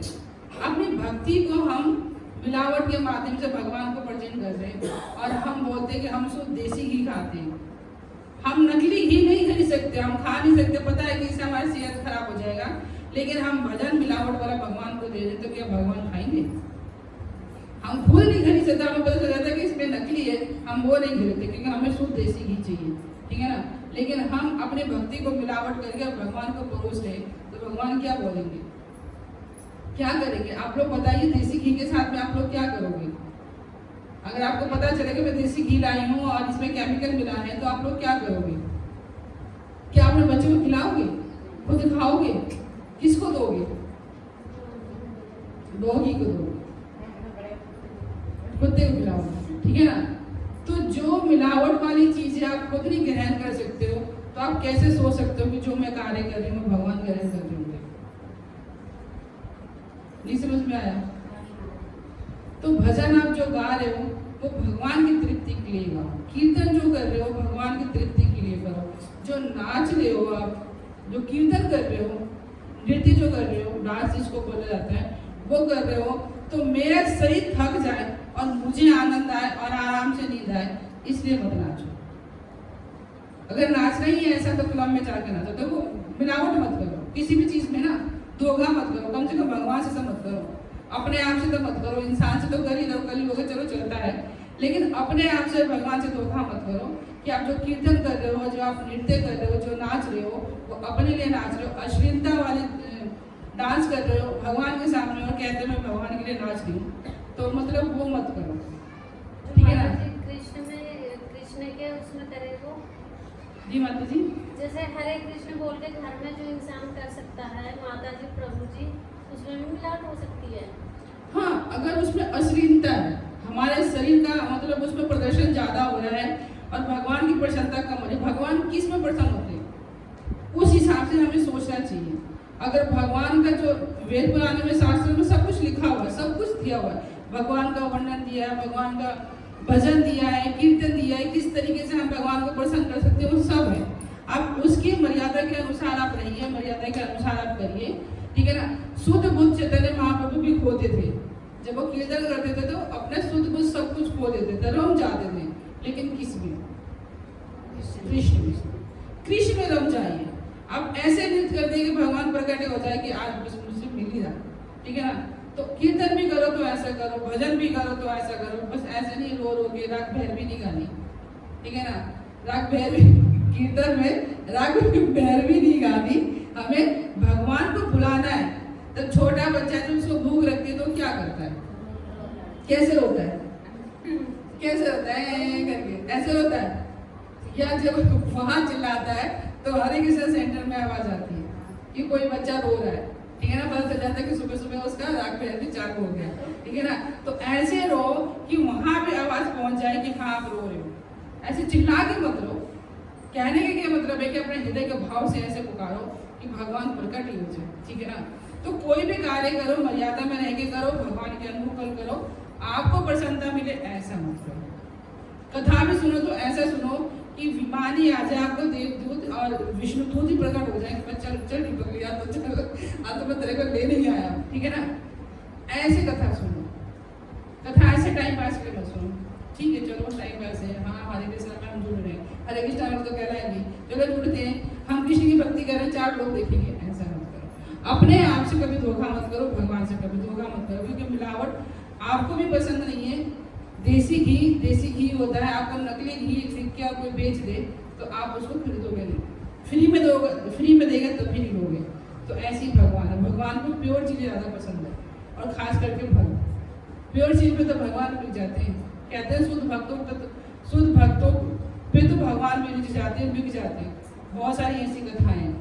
तो श्रोता ऐसे बनो। श्रोता कितने टाइप के होते हैं? श्रोता 3 टाइप के होते हैं। पहले श्रोता वो होते हैं जो दिव्य आत्मा है, संत महात्मा है, बहुत पवित्र आत्माएं होती हैं, वो श्रोता होती है जो सिर्फ श्रोता बन के सुनती है, ठीक है? एक होता है सोटा। सोटा क्या होता है? सोटा बजता है ना, बहुत सारे बच्चों को बजता है सोटा, बाबाओं के हाथ में भी सोटा होता है, ठीक है ना? उसको बोलते हैं चिमटा, जिसका हम शुद्ध भाषा में चिमटा बोलते हैं, उसको सोटा बोलते हैं, लगता बहुत तेज है, ठीक है ना? तो सोटा टाइप के भी लोग होते हैं, क्या करते हो? कथा में बैठे रहते हैं, आज तो उसने पीली साड़ी पहनी है, कल लाल पहनी थी, कल देखो नीली पहन के चल रहे हैं, उसके गहने इतने लंबे हैं, मंगलसूत्र इतना बड़ा पहन कर आते थे, दिखावा करके, कान में कुंडल इतने बड़े हैं, ठीक है ना? वो अपनी सास से लड़ती है, अपनी बहू से लड़ती है, ये सब कमियां निकालने वाले। ये देख बाबा बैठा है, इसको तो कुछ आता ही नहीं है, हमें तो श्लोक बहुत आते हैं, हम कथा बहुत सारे सुनते हैं, वो बाबा तो बहुत अच्छा करता है, कथा करता है, इसको तो कुछ नहीं आता। ये कमियां निकालना, कथावाचक की कमी निकालना, पंडाल में कमी निकालना, भक्तों के अंदर कमी निकालना, उसमें उनको बहुत रस आता है, ठीक है ना। दूसरों की निंदा करना, दोष निकालना, इस टाइप के होते हैं जो श्रोता होते हैं, उनको बोलते हैं श्रोता, ठीक है ना। कि उनको बस चलना है, कैसे भी करके कुछ भी करके मतलब चलना है। तो दूसरों का दोष निकालना बहुत बड़ा गुनाह होता है, लेकिन उनको आनंद आता है। जैसे आप ऊँट को देखते हो ना रेगिस्तान में, तो रेगिस्तान में कौन से ज़्यादा पेड़ उगता है? बबूल का कैक्टस, ठीक है ना। तो उसको लगता है ये बहुत हरा हरा घास है, क्योंकि मिलता तो है, जिसको जो मिलेगा वो वही तो ग्रहण करेगा। तो उसको लगता है बहुत अच्छी घास है, वो खाता है। और जब उसके कांटे जो उसके मुंह में चुभते हैं तो उसका ब्लड निकलता है, तो उसको लगता है कि ये तो घास बहुत टेस्टी है, उसको और चबाता है और उसको बड़ा रस आता है। तो उसको ये नहीं पता कि अपने ही खून को चबा रहा है, उसका अपना ही खून उसको अपना स्वाद दे रहा है। ऐसे ही इस टाइप के श्रोता होते हैं कि वो गलती में गलती कर रहे हैं, दोष निकाल रहे हैं, भक्तों की निंदा कर रहे हैं, कथावाचक की निंदा कर रहे हैं, भगवान की निंदा कर रहे हैं, उसमें उनको बहुत रस आता है और वो अपने ही दोष को उसी को चबाते रहते हैं और उसी को ही पीते रहते हैं। तो इस टाइप के श्रोता नहीं बनना है, ठीक है। तो और तीसरे टाइप के क्या होते हैं? तीसरे टाइप के तो आप लोगों को देखने को मिल जाते हैं कथाओं में, श्रोता बहुत सारी माताएं होती है। जैसी कथा शुरू हुई नहीं कि उनकी मतलब आंखें देखा करो, जो सामने बैठा है ना उसको पता चल जाता है कथा हो रही है। बहुत सारी माताएं इस टाइप की होती है, जैसी कथा शुरू हुई उनकी पलकें झपकनी शुरू हो गई और जब तक आनंद आता है, जब तक कथा चलती है, खूब नींद आती है। माला शुरू कर दो, शुरू में जब लोग माला शुरू करते हो तो क्या होता है? खूब नींद आती है। ऐसी नींद आती है कि मतलब जन्नत मिल गई, ऐसी नींद कभी नींद पूरी नहीं हुई। सोचो कि थोड़ी देर माला रख के चलो सो जाते हैं, माला रखी और नींद गायब, ठीक है। घंटों नींद नहीं आती, खूब प्रयास कर लो कि बस वही वाला आनंद आ जाए, नींद वाली नहीं आती, ठीक है ना। तो सिर्फ माला और कथा के टाइम पे ही नींद क्यों आती है, इसका वर्णन किसको पता है? मैंने सुनाया है पहले। इसका नींद का वर्णन क्यों आता है? इसका वर्णन कहाँ आता है? इसका कथा का वर्णन कहाँ आता है? कौन से पुराण में आता है? बताया मैंने पहले। निद्रा रानी आपके सर पे आके क्यों प्रकट होती है? कुछ तो याद रखा कीजिए माता जी, जीएनडी के लाज बच जाइए। 2 साल हो गए, कोई भी कथा आप लोगों ने रिपीट नहीं करी। जब भी पूछो, जब आप लोग बोलते याद नहीं है। इसका मतलब कि क्या समझे? कौन से वाले आप कैटेगरी में हो? पहले में तो हुआ नहीं, दूसरे में सोचे या तीसरे में? ये रामायण में कथा आती है कि जब राम जी ने उसको कुंभकर्ण को मारा, तो उसके बाद जो कुंभकर्ण की पत्नी थी निद्रा, वो भगवान राम से मिलने आई और राम से मिलने आई तो फिर राम जी ने बोला कि मतलब जो मेरी कथा सुनते हैं और जो मेरी कथा में आते हैं उनकी मुक्ति हो जाती है। तो उसको लगा कि अच्छा आपकी कथा से मुक्ति हो जाती है, तो मैं ऐसा करती हूँ, मैं आपकी कथा किसी को सुनने नहीं देती। आपने मेरे पति को मारा ना, होता है ना कि मेरे पति को मारा तो मैं कुछ ना कुछ तो गड़बड़ करूँगी। तो बोलती ठीक है, मैं आपकी कथा में किसी को कथा सुनने नहीं दूंगी, आपने मेरे पति को मारा। तो राम जी बोलते ठीक है। तो जब भी कथा होती है, उसने बोला कि जब भी कथा होगी ना, कहीं भी कथा होगी, तो मैं जितने भी भक्त होंगे ना उनके सर पे जाके बैठ जाऊँ, ठीक है, उनको कथा सुनने नहीं दूंगी। तो राम जी ने बोला कि ठीक है, आप अपना कार्य कीजिए, लेकिन जो मेरे भक्त हैं, जो मेरे नाम का कीर्तन और जप कर रहे हैं, कभी भी वो आपकी माया में भ्रमित होंगे नहीं। जब भी आप उनके सर पर बैठने का प्रयास करोगे, वो अलर्ट हो जाएंगे, वो जागृत हो जाएंगे, वो कीर्तन भजन में वो लग जाएंगे। इसीलिए जब भी कथाएं होती है तो बीच में कीर्तन होता है, बीच में हरि नाम जय घोष होता रहता है। इसीलिए होता है कि जो निद्रा रानी है वो अपना माया का प्रभाव ना दिखा सके। लेकिन अगर जिसके अंदर भक्ति नहीं है और सिर्फ मतलब भक्ति का सिर्फ छलावा कह सकते हो अगर है, तो निद्रा रानी उनके सर पर प्रकट होती ही होती है। वो कितना भी प्रयास कर ले, उनको नींद आने से वो नहीं बचा सकते जब तक कि वो दोबारा से अलर्ट ना हो जाए, ठीक है ना। इसी पे एक कथा आती है, ठीक है, 2-3 कथाएं हैं। तो एक कथा आती है इसमें इसी टाइप से,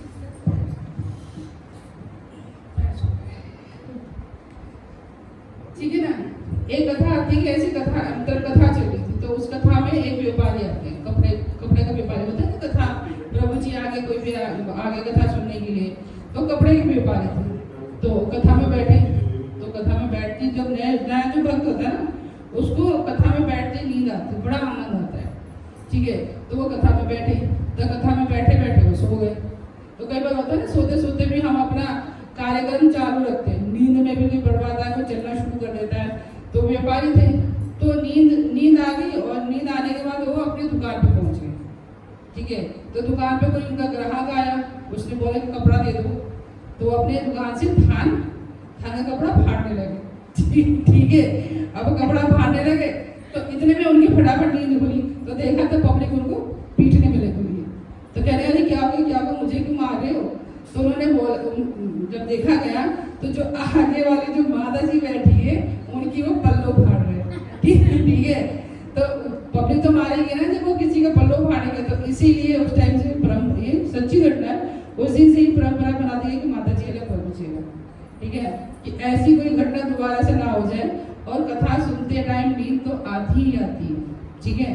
ऐसी एक और घटना आती है, एक कथा और आती है कि माताएं जो होती है ना, माताएं जब कथा सुनती है तो उनको बड़ा आनंद आता है, तो अपने प्रभु जी को पीछे लगी रहती है कि तुम भी चलो कथा सुनो, तुम भी चलो कथा सुनो, कुछ तो सीखोगे। तो जब बीवी जब ज़्यादा प्रेशर देती है तो बोलते हैं चलो एक दो दिन कथा सुन के देख लेते हैं क्या मिलता है, तो दिमाग खाती होगी। तो उनके प्रभु जी आए कथा में, तो कथा में आए तो थके आ रहे थे, आके बैठे। तो जो वहाँ पर भक्त होते हैं क्या बोलते हैं, आइए बैठिए। तो आए और बैठ गए, ठीक है। फिर कथा शुरू हुई, तो कथा शुरू हुई तो पूरे कथा में उन्होंने आनंद से नींद किया, ठीक है। अब नींद तो पूरी होगी, आज जब कथा खत्म होगी तो ताली खूब जोर से बजती है। तो जब ताली बजी तो क्या हो गया, फिर नींद टूटी उनकी, ठीक है। फिर नींद टूटी तो उसके बाद सब पंडाल खाली हो गया। तो उनके भी बोला आप भी जाइए, ठीक है। तो कथा में उन्होंने क्या सुना, 3 शब्द सुने, आइए बैठिए जाइए, ठीक है। अब घर पे गए, उनको बड़ा आनंद आया, तो घर पे बैठ के आइए बैठिए जाइए, आइए बैठिए जाइए। तो बीवी बोली कि यार ये कथा में क्या सुनकर आए, ये तब देखो रटने में लगे, हम तो हरे कृष्ण महामंत्र करते हैं, वो तो कथा बीवी ने पूछा क्या सुन गया, तो वो रटने में लगे होंगे, यही मंत्र है भाई, उन्होंने तो यही सुना ना, कथा में आइए बैठिए, खत्म हो गया जाइए। अब उसको रटने में लगे, आइए बैठिए और जाइए, वो हो गया मंत्र हो गया। तो रात को बैठ के वो अपना लगे हुए जप करने में, ठीक है। तो आधी रात हुई तो उनके घर में चोर घुस गया, ठीक है। तो चोर घुसा तो धीरे धीरे सब कुछ समेटने लगा, तो वो तो बैठ के क्या कर रहे हैं, जप करने लगे, ठीक है। तो उसके चोर के कान में आई आइए, तो चोर अलर्ट हो गया, अरे लगता है इन्होंने मुझे देख लिया, ठीक है। तो उसके बाद फिर लगे बैठिए। अब जितने गैप में उनको समझाया गया था उतने ही गैप में वो उस मंत्र का जप कर रहे थे। तो चोर को लगा कि आइए, तो लगता है कि गड़बड़ पकड़ लिया, फिर बोले बैठिए। बैठिए मतलब कि यहाँ पे बैठे मैं पुलिस को बुलाने वाला हूँ, तो और गड़बड़ हो गया, ठीक है। तो चोर मतलब पूरी तरह से हक्का वो बोल रहे डर गया। उसके बाद जब वो जैसे बैठने को हुआ कि हमें पकड़ा गया, ठीक है, तो बोले जाइए। तो कह रहे कि लगता है भारत पुलिस आ गई है, अब ये बोल रहे कि जाओ बाहर, तुम्हें वो पकड़ने वाले। तो उनके चरणों में पड़ गया कि ये तो बहुत मतलब ज्ञानी है, सब कुछ मतलब जो भी सामान चोरी वोरी का था वो रख के सब उनके चरणों में शिष्य बन गया। तो पत्नी को लगा कि भैया एक दिन के कथा में जाने से ये इतना सीख गए कि उन्होंने चोर को शिष्य बना लिया, तो आगे इनको और कथा में भेजना चाहिए ताकि ये संत बन जाए जल्दी से। इनको तो बहुत मतलब ज्यादा प्रभाव पड़ा है। तो जो आप कथा में जाओगे, जो आप सुनोगे, आप उसी को तो मंत्र मानोगे। तो कथा में ऐसे मत जाइए कि आइए बैठिए और जाइए, ठीक है ना। कथा सुनिए, भगवान का मंत्र उच्चारण कीजिए, इस टाइप से आप लोग ध्यान रखिए, ठीक है ना। तो इसके माध्यम से हम लोग को यही समझने को मिलता है कि कैसा हमें श्रोता होना चाहिए, ठीक है ना। तो इनमें से कौन कौन से किस किस कैटेगरी में है थोड़ा सा मापतोल करेंगे, ठीक है ना। प्रयास करेंगे थोड़ा सा समझने का, मापतोल करने का। तो उत्तम भक्त बनिए, ठीक है ना। ये दूसरे और तीसरी श्रेणी के भक्तों से थोड़ा सा अगर है तो जल्दी से जल्दी निकल जाइए, ठीक है। प्रयास कीजिए पहले की श्रेणी में आने की, नहीं तो कोई लाभ नहीं है भक्ति का, ठीक है ना। तो भगवान ने जो भागवतम महापुराण में अपने आप को जब डाल दिया, कब डाला है? जब भगवान अपने धाम जाने वाले थे, जब उनको तीर लगी थी तो भगवान अपने धाम जाने वाले थे, तो उद्धव जी उनके पास आए। उनसे भगवान से होता है कि हमारा कोई प्रिय जब बिछड़ता है तो उससे प्रार्थना की जाती है। तो उद्धव जी ने भगवान से बहुत प्रार्थना की कि प्रभु आप मत जाइए, हम आपके बिना नहीं रह पाएंगे, हम क्या करेंगे इस कलयुग में, इस युग में, मतलब क्या करेंगे आपके बिना, हमारे पास तो और कोई मतलब है नहीं कुछ जिससे हम आपको जान सके, आपको श्रवण कर सके, हम कैसे जिएंगे, हमारे बस का नहीं है जीना। तो भगवान ने उद्धव के सामने ही अपने आप को भागवत महापुराण में अपने आप को समर्पित कर दिया। तो भागवत महापुराण और कृष्ण में कोई अंतर नहीं है, दोनों एक हैं। सिक्के के मतलब बोलते हैं ना, सिक्के की दो पहलू, लेकिन है वो सिक्का एक ही। तो ऐसे ही जो पुराण और ग्रंथ है और जो भगवान है उनमें कोई अंतर नहीं है, दोनों एक दूसरे के पूरक हैं और दोनों एक है। तो जब कृष्ण यहाँ से सर्वधाम जब पधारे तो उन्होंने अपने आप को भागवत में समाहित कर लिया था। इसलिए भागवतम को पढ़ना, सुनना, अपने घर में रखना, दान करना बहुत ही ज़्यादा उत्तम है, ठीक है। तो हमें कम से कम जीवन में प्रयास करना चाहिए कि ये कार्य तो हम लोग जरूर करें, ठीक है। तो भागवतम मतलब क्या है? मैंने भागवत, इसका क्या मतलब, इससे हमें क्या लाभ? तो इसकी परिभाषा पराशर मुनि कौन थे? वेद व्यास जी के पिता। वो इसका वर्णन करते हैं कि भागवत का मतलब होता है भज, यानी हमें भक्ति देने वाला। अगर हम भागवत पढ़ते हैं, सुनते हैं तो इससे हमें भक्ति प्राप्त होती है, क्योंकि उसमें सब कुछ है जो भक्ति के लिए उत्तम है, ठीक है। गौ से ज्ञान, हमें ज्ञान मिलता है। भगवान बोलते हैं कि जो मुझे भजता है और जो मुझे पूजता है मैं उसको बुद्धि प्रदान करता हूँ। तेषां सतता युक्तानां भजतां प्रीति पूर्वकम तदापि बुद्धि अहम ते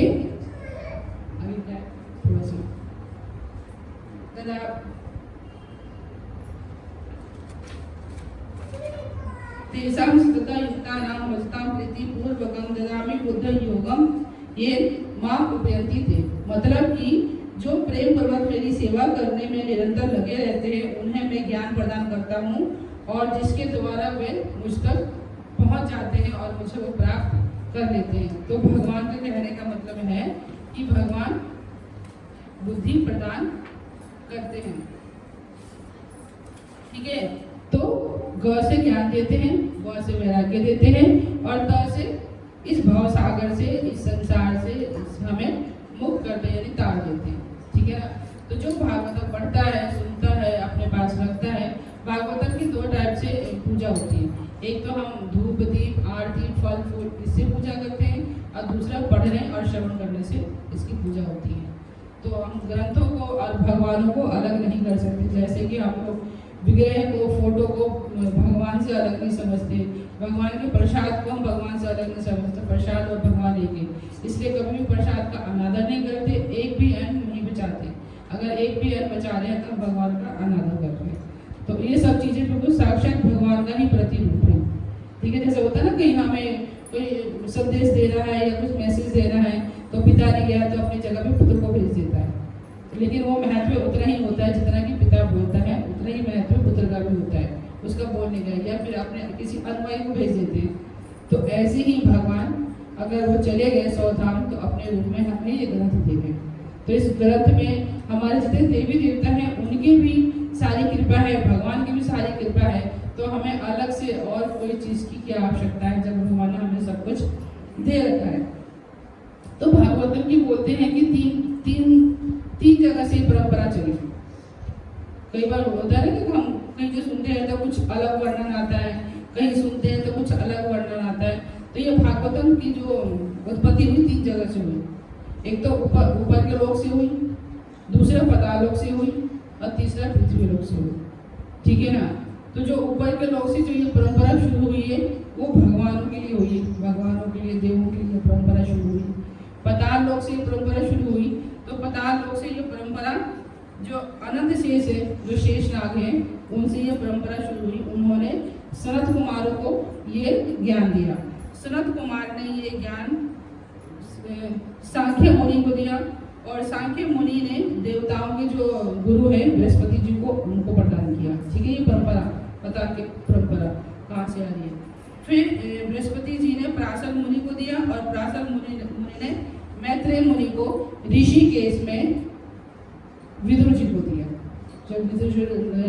जब युद्ध हो रहा था महाभारत का, तो उस टाइम पे वो तीर्थ यात्रा पे थे, तो उस टाइम पे मैत्रेय मुनि ने ऋषिकेश में विदुर जी को ये ज्ञान प्रदान किया और ये ज्ञान फिर ये परंपरा आगे चली। ठीक है, उसके बाद आता जो पृथ्वी का जो हम लोग की जो परंपरा शुरू हुई वो कहाँ से हुई, तो ये परंपरा भगवान ने ब्रह्मा विष्णु और महेश को दिया।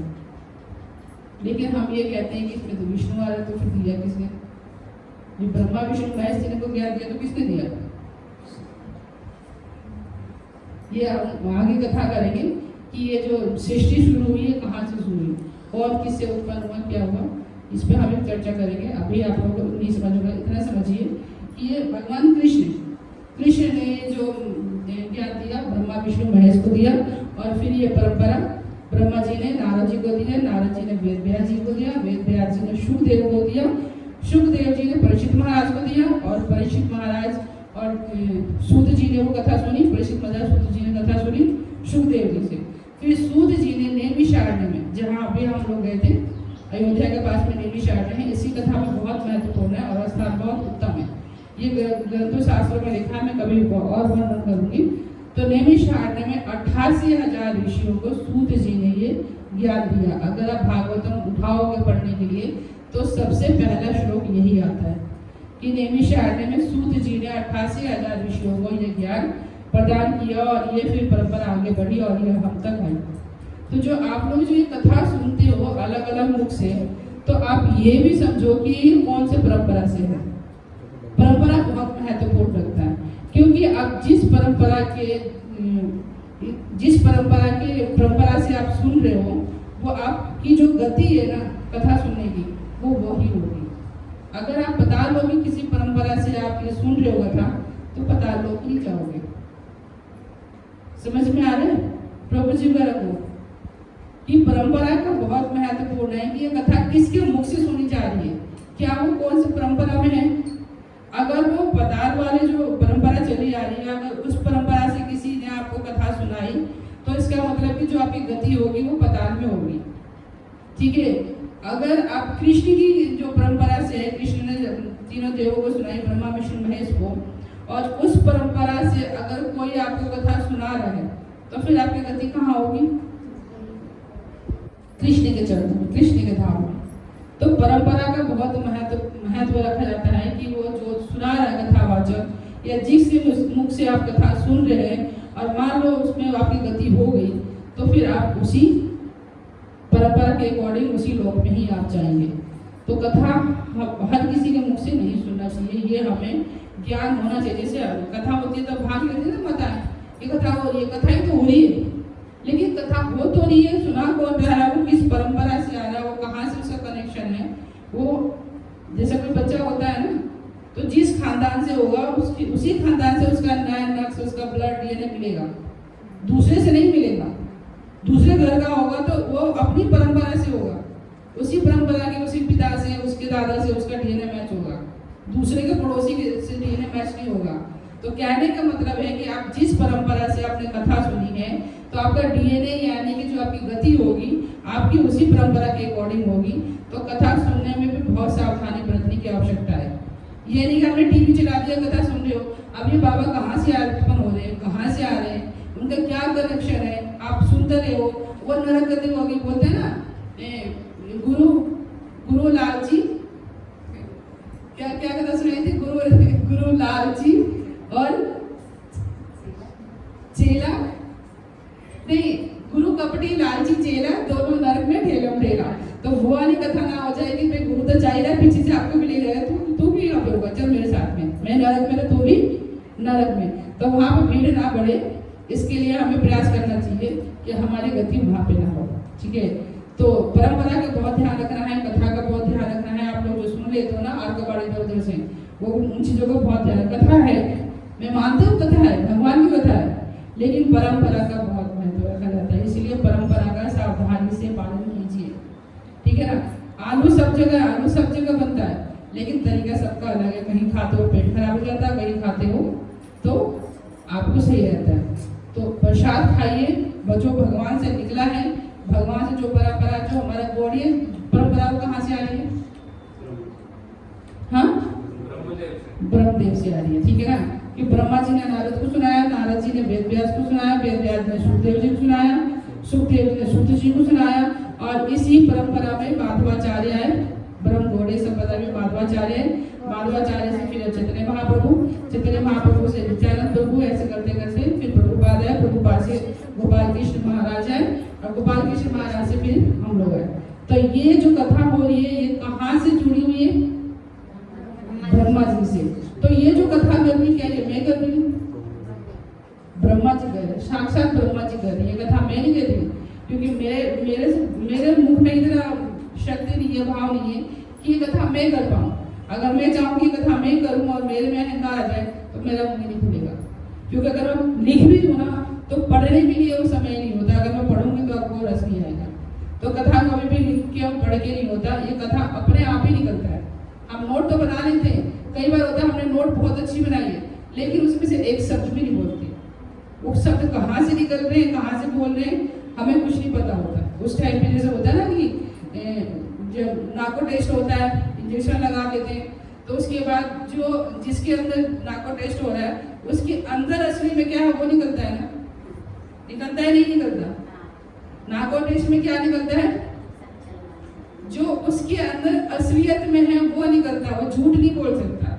इसीलिए जब व्यास गद्दी में कोई बैठेगा तो अपने मन से वो कुछ कह ही नहीं सकता, उसका मुंह नहीं खुलेगा। जब तक गुरु परंपरा की कृपा उस पर नहीं होगी, गुरु की वैष्णव की कृपा नहीं होगी, वो नहीं बोल सकता। इसीलिए तो हर कोई कथावाचक, इस्कॉन में सभी जुड़ते हैं, सभी कथावाचक क्यों नहीं बन जाते? वो सभी बन जाते कथावाचक, सभी कथा करने लग जाते हैं, ठीक है ना। इच्छा तो सबकी होती है पर कृपा नहीं होती, ठीक है ना। कृपा उन्हीं पे होती है जो गुरु और वैष्णव के संग में है, या उन पे कृपा है, या कोई उनकी जो पुरानी पुण्य संस्कृति है, या कोई उनका पुण्य कोई जागृत हो जाता है, ठीक है ना, भक्ति, तो उस कृपा से उनके ऊपर कृपा होती है गुरु और वैष्णव की, तो वो कर पाते। और मेरी तो कोई भी इच्छा नहीं थी कि मैं इस लाइन पे आऊँ, ये करूँ, ये मजबूरी में जबरदस्ती में इस लाइन पे होती चली गई। बोलते हैं ना मजबूरी, जब कुछ चारा नहीं होता तो इंसान क्या सोचता है, चलो अपने आप ही कर लेते हैं। जब कोई नहीं आ रहा है और हमें प्रचार करना है तो जबरदस्ती हमें सीखना पड़ा। ऐसा नहीं है कि मतलब अपने मन से चलो जी हम कथावाचक बनते, कथावाचक बनने के बोलना ही नहीं आता था, ठीक है ना। एंकरिंग करना भी नहीं आता था, कथा तो बहुत दूर की बात है, ठीक है ना। कुछ बोलना भी नहीं आता था, वो भी लिख लिख के बोला जाता था।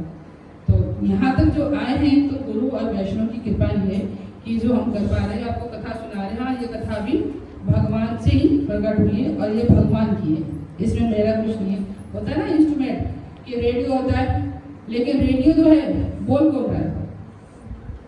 रेडियो तो नहीं बोलता ना, कौन बोलता है? इंसान कोई और बोलता है, उसकी ड्यूटी होती है। तो ऐसे हम इंस्ट्रूमेंट है, बस कोई बोल रहा है, ठीक है। तो श्रोता हो गई, आपकी कथा हो गई, भागवतम का हो गया कि क्या है भागवतम की महिमा, ठीक है। और भागवतम में भगवान कौन कौन से अध्याय में क्या क्या हम बोलते हैं ना, हमने बहुत सुना होगा,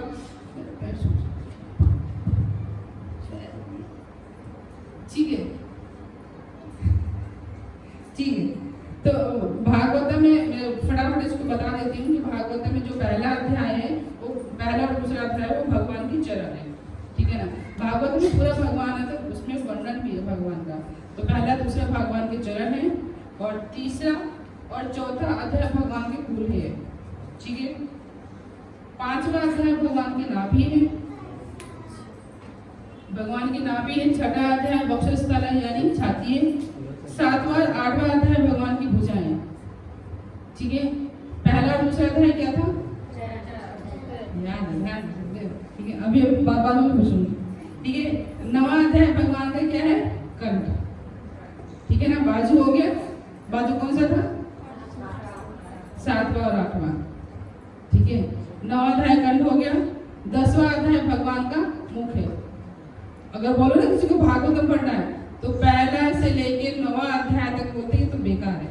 10वां अध्याय पढ़ते भगवान का मुख है, क्यों? क्योंकि उसमें सब कुछ भगवान की लीला है, उसमें गोपियों की लीला है, भगवान की सारी लीलाएं भागवतम में ही। भागवतम के 10वें अध्याय में उसमें बहुत रस है। तो कभी भी सीधा मुख पे भगवान को नहीं देखना चाहिए। बोला जाता है कि मंदिर में जाते हो तो भगवान के चरणों से दर्शन करो, सीधा मुख पे मत जाओ। तो भागवतम पढ़ना है तो शुरू से पढ़ो, सीधा मुख पे मत जाओ। तो 10वां अध्याय भगवान का मुख है, 11वां अध्याय भगवान के ललाट है और 12वां अध्याय भगवान का तिलक है। तो सीक्वेंस में भगवान को समझना चाहिए और उनको पढ़ना भी चाहिए, ठीक है ना। तो इस तरीके से भागवतम का बहुत ही महत्व रखता है। और रूप गोस्वामी भी कहते हैं कि मतलब भागवतम जो कथा है ना, वो कथा और माला जब ऐसे करो कि, तो देसी घी होता है ना, अगर मान लो आपके घर में देसी घी है और 50 किलो का कनस्तर है, ठीक है, और किसी कारणवश वो देसी घी गिर गया, ठीक है, आप कथा सुन रहे हो और माला सुन रहे हो तो पीछे पलट पलट के आप लोग देखते हो, है ना, कौन आया। चाहे वो काम का नहीं है आपके लिए, ठीक है ना, छोटा बच्चा ही, लेकिन पलट के देखना है कि कौन आया, है ना। जैसे कि आपको क्या लेके आया, वो खजाना, कथा छूटे तो छूटे लेकिन पीछे कौन आया है वो देखना ना छूटे। तो क्या कथा ऐसे सुनना चाहिए। रूप गोस्वामी बोलते हैं कि आपके सामने देसी घी का कनस्तर रखा हुआ है, वो भी 50 किलो का, और आपको पता है कि गिरने वाला है, लेकिन आपका ध्यान ऐसे रमा हुआ है भगवान में और माला में कि वो कनस्तर कब गिर गया कब बह गया आपको पता ही नहीं चला, ठीक है। सबसे महंगा देसी घी होता है ना, उसी को बचाने में ज्यादा प्रयास होता है। इससे महंगा और क्या होता है, देसी घी से महंगा कुछ हो सकता है। उस टाइम में शायद रूप गोस्वामी ने जब ये वर्णन किया होगा तो उस टाइम पे शायद देसी घी सबसे ज्यादा महंगा होगा, तो इसीलिए उन्होंने देसी घी से वर्णन किया है कि माला और भगवान की जो कथा है और जो जप है वो इस तरीके से किया जाए कि सबसे कीमती सामान भी आपका छूट रहा है, गिर रहा है, नुकसान हो रहा है, तो भी आप पे कोई फर्क ना पड़े। और समभाव से अपने भगवान के प्रति कथा और जप करते रहो, आप पे कोई असर ना पड़े, क्योंकि कनस्तर तो और भी आ जाएगा, लेकिन जो भगवान से मिलना है ना, अगर वो छूट गया तो फिर वो मौका कभी नहीं आएगा। बोला था ना, 1 नंबर से अगर फेल होगा तो फेल होगा, पूरा साल गया। तो इसीलिए 1 नंबर से भी बचाने के लिए हम लोग को प्रयास करना होता है। अगर एक गलती से भी अगर हम लोग छूट गए तो मोक्ष से हम लोगों का हो जाएगा, तो ठीक है ना। तो यही अब भागवतम के ऊपर मतलब कथा है। अगर किसी को कोई उस पर समझ नहीं आया या कोई चर्चा हो या कोई रह गया हो, क्वेश्चन हो, तो आप पूछ सकते हैं। कुछ समझ नहीं आया हो तो परंपरा की आपने बात की कि भागवत सुनाने की परंपराएं थी जी, वो हमें कैसे पता चलेगा भागवत से कि कौन सी परंपरा? प्रभु अगर हम इतिहास लगे रहते हैं कहीं भी कौन से मंदिर में हो रहा है, तो हमें कैसे पता चलेगा कौन सी परंपरा? इसीलिए तो ये सब चर्चाएं की गई है। इसीलिए तो हमारे जो आचार्य हैं, जो वैष्णव है, वो हम लोग को इंडिकेट कर रहे हैं, समझ रहे हैं, समझाने का प्रयास कर रहे हैं कि हम किसी के मुंह से कथा ना सुन ले। अगर कहीं कथा हो रही है तो हम फटाफट भाग के चले जाते हैं। हम सोचते हैं हम बहुत बड़े भक्त हैं, हमारा मतलब बहुत भक्त है, बस भगवान के बारे में कथा सुनना ही है, जानना ही है। तो कहीं भी मुंह उठा के, कहने का मतलब कहीं भी मुंह उठा के हम लोग कथा सुनने ना चले जाए, या टीवी का चैनल लगा दिया, ये कौन से बाबा कहाँ से आ रहे, क्या है, हमें कुछ पता नहीं है, और कथा आ रहा है, उसमें रस आ रहा है, लेकिन वो रस आ रहा हमारे क्या गति कराएगी, हमें कैसे पता चले। तो इसीलिए बिना जाने, बिना सुने, बिना समझे या बिना अपने गुरु और वैष्णव के निर्देशन में हमें कोई भी कार्य नहीं करना चाहिए। इसीलिए तो बोला जाता है कि गुरु बनाओ, क्योंकि गुरु की बिना गति नहीं है। गुरु ऐसी चीजों से आपको बचाते हैं, ठीक है ना। आप भक्ति तो कर रहे हो, ठीक है ना, आप खाना तो खा रहे हो, लेकिन खाना पच नहीं रहा, आपकी सेहत को पोषण नहीं दे रहा। आप भक्ति कर रहे हो, कथा सुन रहे हो, सब कुछ कर रहे हो, लेकिन आपको भक्ति को या आपको मोक्ष की तरफ नहीं लेके जा रहा, ठीक है ना। तो वो तो फिर आपकी दुर्गति होगी ना। मतलब कर भी रहे हो, खा भी रहे हो, फिर शरीर में लग भी नहीं रहा, वो पच भी नहीं रहा, तो कहीं ना कहीं नुकसान हो रहा है। तो भक्ति से भी नुकसान होता है। ऐसा आप नहीं कह सकते भक्ति करने से हमें मतलब सब कुछ मिला है। भक्ति भी सही तरीके से करिए, ठीक है ना।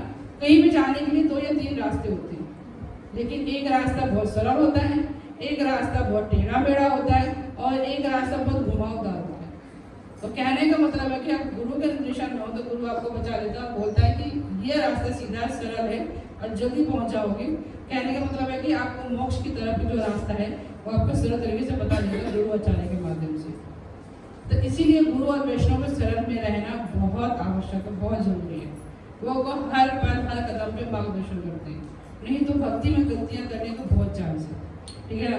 बहुत लोग गलत रास्ते पे पहुंच जाते हैं, गलत दिशा में पहुंच जाते हैं, उल्टे सीधे कार्य में पहुंच जाते हैं। कोई आपको गलत मिल गया, आपको दिशा दिखाई और अपने गलत पहुंच गए।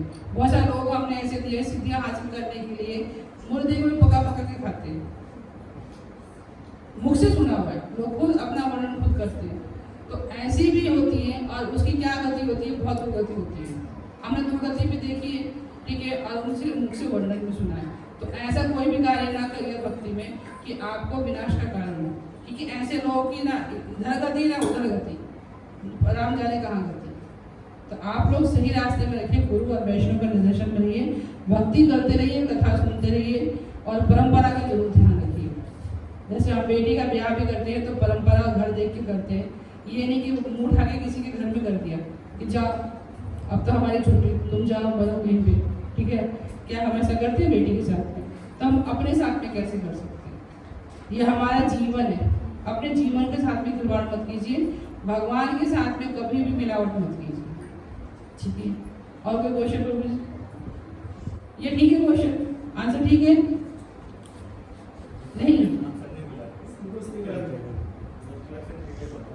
नहीं, तिलक से भी आप नहीं समझ सकते, क्योंकि बहुत सारे हमारे समाज में ऐसे लोग हैं जो गलत तिलक लगा के भी पैसों के लिए ना व्यापार करते हैं। भक्ति में भी व्यापार है, व्यापार के लिए भी लोग इस टाइप के कार्य करते हैं। तो आप नहीं समझ सकते, आप तभी समझ सकते हो जब आप किसी के शरण में हो।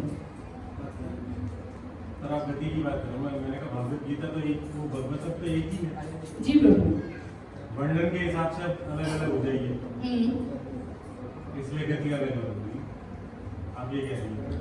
नहीं, मैं ये कह रही हूँ कि जो जिस मुख से आप सुन रहे हो ना, वो जिस परंपरा में है ना, आपकी उस टाइप की गति होगी। आपने जैसे 4 लोग हैं, तो एक ही बात को 4 लोग 4 तरीके से बताएंगे, वो चारों एक शब्द नहीं बोल सकते, इम्पॉसिबल है कि एक ही चीज को 4 लोग एक ही जैसा बताएं, वो अपने अपने अनुसार बताएंगे। तो वो किस टाइप के हैं और किससे वो कनेक्टेड है, उसके हिसाब से आपको उसका फल मिलेगा। नहीं आया मेरी समझ में? नहीं, आप हो गया, ये तो समझ में आ गया। हाँ। बाहर कैसे पहचानेंगे ये नहीं समझ में आया, जिस हिसाब से आप नहीं पहचान सकते। पहचानने का हमारे पास कोई मापतोल नहीं है, कोई हमारे पास तराजू नहीं है कि हम किसी को पहचान लें या परख लें, क्योंकि ये कलयुग है। कलयुग में कोई कुछ भी कर सकता है किसी भी चीज के लिए, ठीक है ना। और हम ज्यादातर देखते हैं कि धर्म में या धर्म हो रहा है, धर्म के माध्यम से ही लोग अधर्म कर रहे हैं, और व्यापार छोड़ के लोग धर्म में व्यापार कर रहे हैं, ठीक है। तो इस चीज को हमारे पास इतनी शक्ति और इतनी परख नहीं है कि हम इस चीज को पहचान पाए। पहचान हम तभी सकते हैं जब हम किसी गुरु के शरण में हो और वैष्णव के शरण में, क्योंकि जो वरिष्ठ वैष्णव है ये सब चीजें झेल चुके हैं। जो हम लोग जिस पोजीशन पे है, वो जो हमारे वरिष्ठ वैष्णव है, इससे वो आगे पहुंच चुके हैं, ये पार कर चुके हैं। तो उनको पता है कि यहाँ पे क्या चीज होती है, क्या गड़बड़ होती है। तो उनके एक्सपीरियंस से हम लोग मतलब अलर्ट हो सकते हैं, वो हमें गाइडेंस कर सकते हैं कि यहाँ पे ऐसे नहीं ऐसे। जैसे कि हम लोग प्रचार कर रहे हैं, तो प्रचार में कौन से लेवल पे हमें क्या बात आएगी, कहाँ पे हमें क्या प्रॉब्लम आएगी, तो वो लोग पहले हमें गाइडेंस कर देते हैं। तो हमें समझ में आता है कि आप ये गलती नहीं करनी है, ऐसे करना है तो ये ऐसे होगा। तो हमारा समय बचा, नहीं तो हम गलती करेंगे, फिर सीखेंगे, फिर हम उसको दोबारा से पुनः प्रयास करेंगे, तो समय बर्बाद हुआ। तो परखने का सिर्फ यही तरीका है कि हम अपने किसी वरिष्ठ से संपर्क करें। आया समझ में? माता जी, इससे जैसे हमारे 5 संप्रदाय हैं, 4 है। हाँ, तो चारों में से किसी का भी सुन सकते हैं, ये तो सुन सकते हैं, या वो भी अलग है? 4 संप्रदाय जो है उसमें 4 हमारी परंपरा है, 4 जगह से हमारी परंपरा आ रही है। श्री संप्रदाय लक्ष्मी जी से आ रही है, ब्रह्म संप्रदाय जो हमारा है वो ब्रह्मा जी से आ रहा है, ठीक है। फिर शरद कुमार से आ रहा है, ये हमारी परंपरा, और फिर शिव जी से आ रहा है। तो हमारी क्या गति है, हमें मतलब क्या करना है, ये हम पे डिसाइड करना है। क्या हम शिव संप्रदाय से या शंकराचार्य संप्रदाय से जुड़ गए और हम मतलब कैलाश पर्वत पे जाएंगे, शिव जी के वहाँ पे जाएंगे, हमारी क्या ये इच्छा है। और शिव जी के अगर हम धाम जाते हैं तो वहाँ पे उनका गन बनना ही पड़ेगा, उनके दूध बनने पड़ेगा, धर्म के दूत कौन है?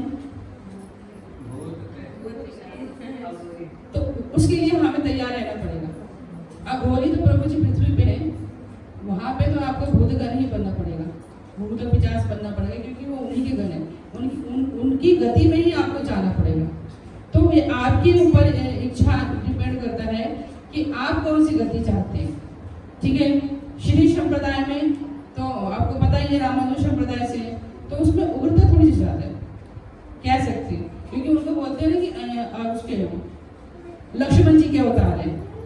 ठीक है, तो लक्ष्मण जी थोड़े से बलशाली थे, ठीक है ना, उनपे बल था, तो उस भाव को हम ग्रहण करें तो उस हिसाब से हम जा सकते हैं। ठीक है, तो मतलब मुझे इतना नॉलेज नहीं है, लेकिन मैं अपने हिसाब से आपको समझाने का प्रयास कर रहे हैं। ठीक है, और उसके बाद फिर हमारे बालका संप्रदाय है, सनातन क्या बोलते हैं, सनत कुमार जो शुरू हो रहा है। ठीक है, फिर हमारा ब्रह्म संप्रदाय, तो ब्रह्म संप्रदाय में तो आप लोगों को पता ही है ब्रह्मा जी का क्या रोल है, क्या करना है। तो ये हमारी इच्छा है कि हम किस संप्रदाय से जुड़ के हम क्या प्राप्त करना चाहते हैं। ठीक है ना, मोक्ष जो दिलाते हैं वो सिर्फ कृष्ण की दिला सकते हैं, धाम कृष्ण की ले जा सकते हैं। ठीक है, बाकी आपका अपना अपना है कि कौन से धाम में आप जाना चाहते हो, जिसके आप संग में रहोगे वैसे ही बनोगे। बोलते हैं ना, जैसी संगति वैसी रंगति, तो जैसी आपकी संगति है, जैसे आप परंपरा से जुड़े हैं, उसके अनुसार आप लोग की गति होगी। ये आपकी अपनी इच्छा है। तो परंपरा क्लियर है आपका? ठीक है, तो परंपरा का ध्यान बहुत आवश्यक है। ठीक है, और संघ का इसीलिए बोला जाता है कि हमें भक्तों के संग में रहना। भक्तों के संग में रहने से हम लोग बहुत कुछ सीख जाते हैं, उन्हीं ही से सीख जाते हैं, वो जो कर रहे हैं उन्हीं के अनुसार से हम सीख जाते हैं, हम गलतियां कम करते हैं। नहीं तो हम भौतिक समाज में रहते हैं तो भौतिक समाज के हिसाब से गलतियां करते हैं, फिर उसको दोबारा दोहराते हैं, फिर पुण्य बढ़ाएंगे, फिर दोबारा से हम उस भक्ति के लेवल पर करेंगे। ठीक है, और कोई क्वेश्चन?